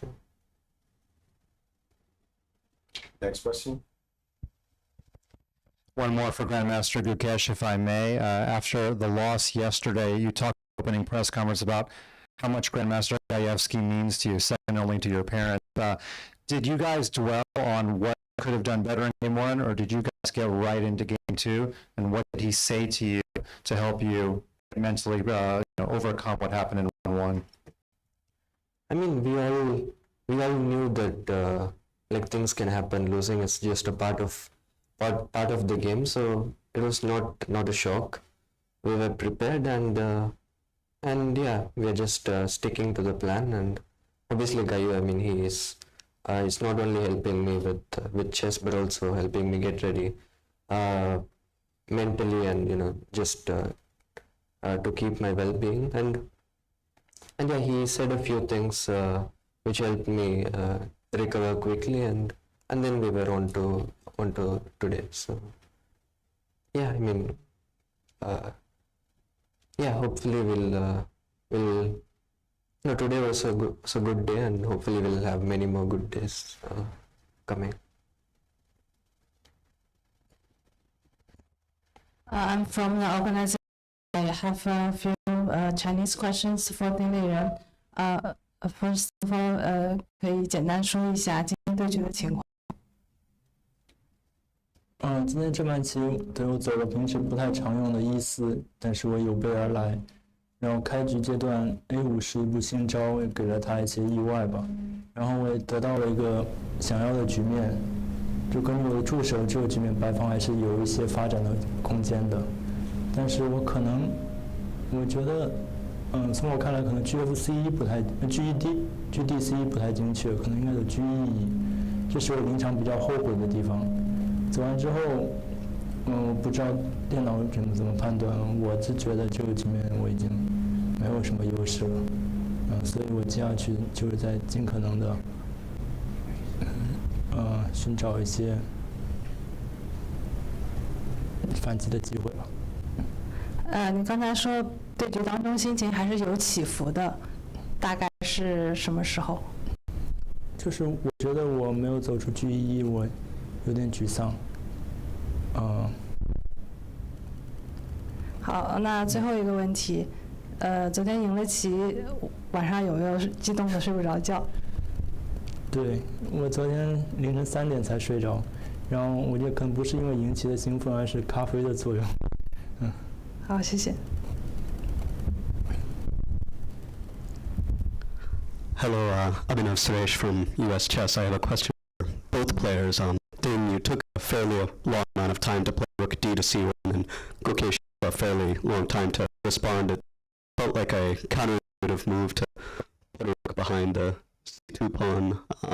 Can you describe both of what your thought processes were with this move in particular? Well, I knew rook c1 is one idea in this kind of pawn structure, but in the game I'm not sure if it's a good move. I don't think it's a good move actually, because I don't know how to develop when he has such a strong knight on d4.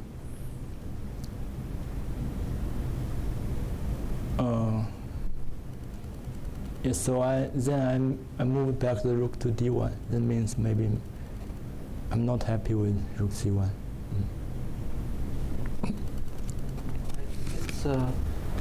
Yeah, I think it's just a common idea that you try to keep more pieces on the board and you get I try to defend c2 to get knight e1, knight d3. But yeah, I think I found a good formation. I mean, I was just trying to see how to stop knight e1, him getting knight to d3, and I think I found a good formation, and after which it was hard for white to really like get his plan and make progress. Yeah, I mean, maybe rook c1 was not the best, but I don't really see any other I mean, challenges as well. If I may, there was an alternative that we were analyzing in the back, particularly with Anand, of the move knight e1, with this idea of takes, and knight to d3. Did you look at this at all? No. Yeah, knight d7, knight d5, and if you play c6, then knight e7, king h7, and this very strange knight b2, but just pressure. Compensation. Yeah, the engine thinks it's still slightly better for white somehow, but it's a crazy line to just give away the pawn. Yeah, still don't understand knight f6. Knight f6, rook a1 of all moves. b6, I think, only move. And then just play very slowly, something like this. It's a long line, but it's... g6, knight a4 coming. He had no time to grab my knight. Yeah. But I mean, if you didn't look at, did you look at this at all? This idea of... I mean, I kind of stopped after knight d7, I guess. At which point? After knight d7, and I think it was... knight d7. Working. This moment. But yeah, this looks like an interesting... I should say this moment. We start. Yeah. Okay. My questions for Gukesh. Do you feel like you now have some sort of foothold in the game after what happened yesterday? Do you think it was important for you to put points on the board first of all? I mean, I did not really think about those kind of things. I just wanted to play a good game, and with black you're like, I mean, so early in the match it's nowhere close to a must-win. So I mean, I was not going to do anything stupid. Yeah, so I just wanted to play a good game, and yeah, I mean, yesterday also I was feeling good. I was I was fresh and confident. Just that I missed a few tactics, which can happen to anyone at any time. So I wouldn't say like today was about like putting breaks or anything. I just tried to play a good game. Just one small follow-up, if I may. You said you wanted to play well. So post-assessment, do you think you actually did play well as you wanted to? Yeah. I mean, I think I was after I was surprised in the opening, I reacted pretty decently. I didn't give him any serious chances, and it was a solid game with black, which is nice. Another question for you both from your fans on FIDE's social media, this time by A. Anshal. How do you unwind after a game and not let your past affect your future? How do you settle down after a game? How do you relax after a game and not let the past game affect what happens next? Well, first I will check the games, and then yes, maybe yesterday I received a lot of messages because I win the first game, and then after that already it's time to sleep because the game normally finishes very late.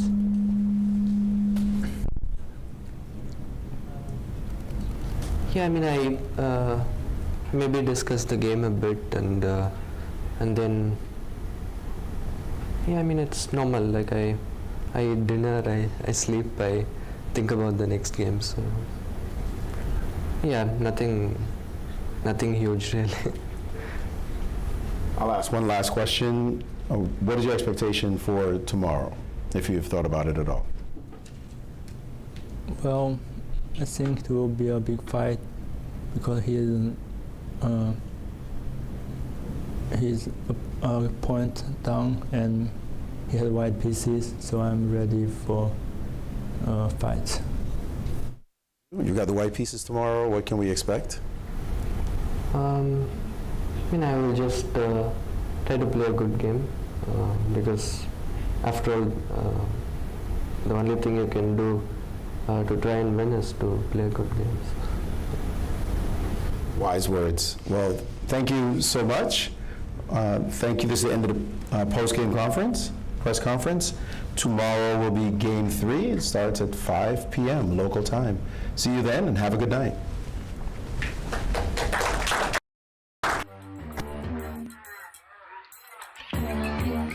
Gemini, can you help me plan my 3-day vacation?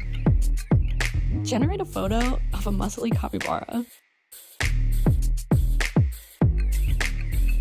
Explain the concept of supply and demand with OpenStax.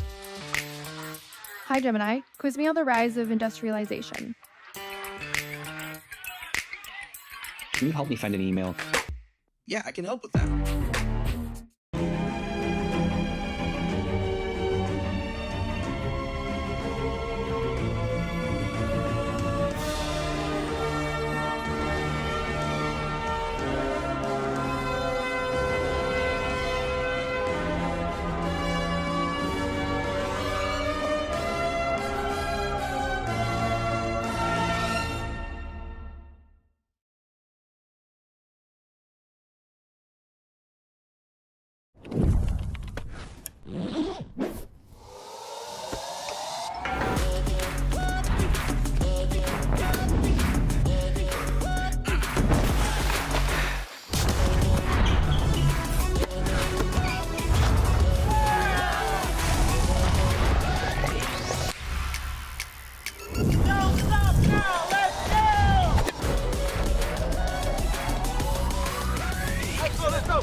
Welcome to Academic Labs, the pulse of innovation where the horizon of education is expanding beyond our wildest dreams.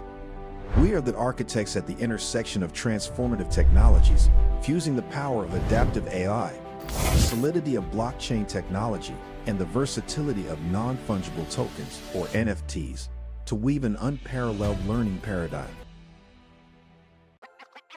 This December, the world's top chess minds clash in the heart of New York City at the FIDE World Rapid and Blitz Championship. Witness world #1 Magnus Carlsen and other stars from across the globe. Rapid and Blitz, chess in its most thrilling form, unpredictable and unforgettable. Fast moves, tactics and blunders, and moments that will keep you on the edge of your seat. Witness the pinnacle of chess excitement. Get your tickets now at worldrapidandblitz.fide.com.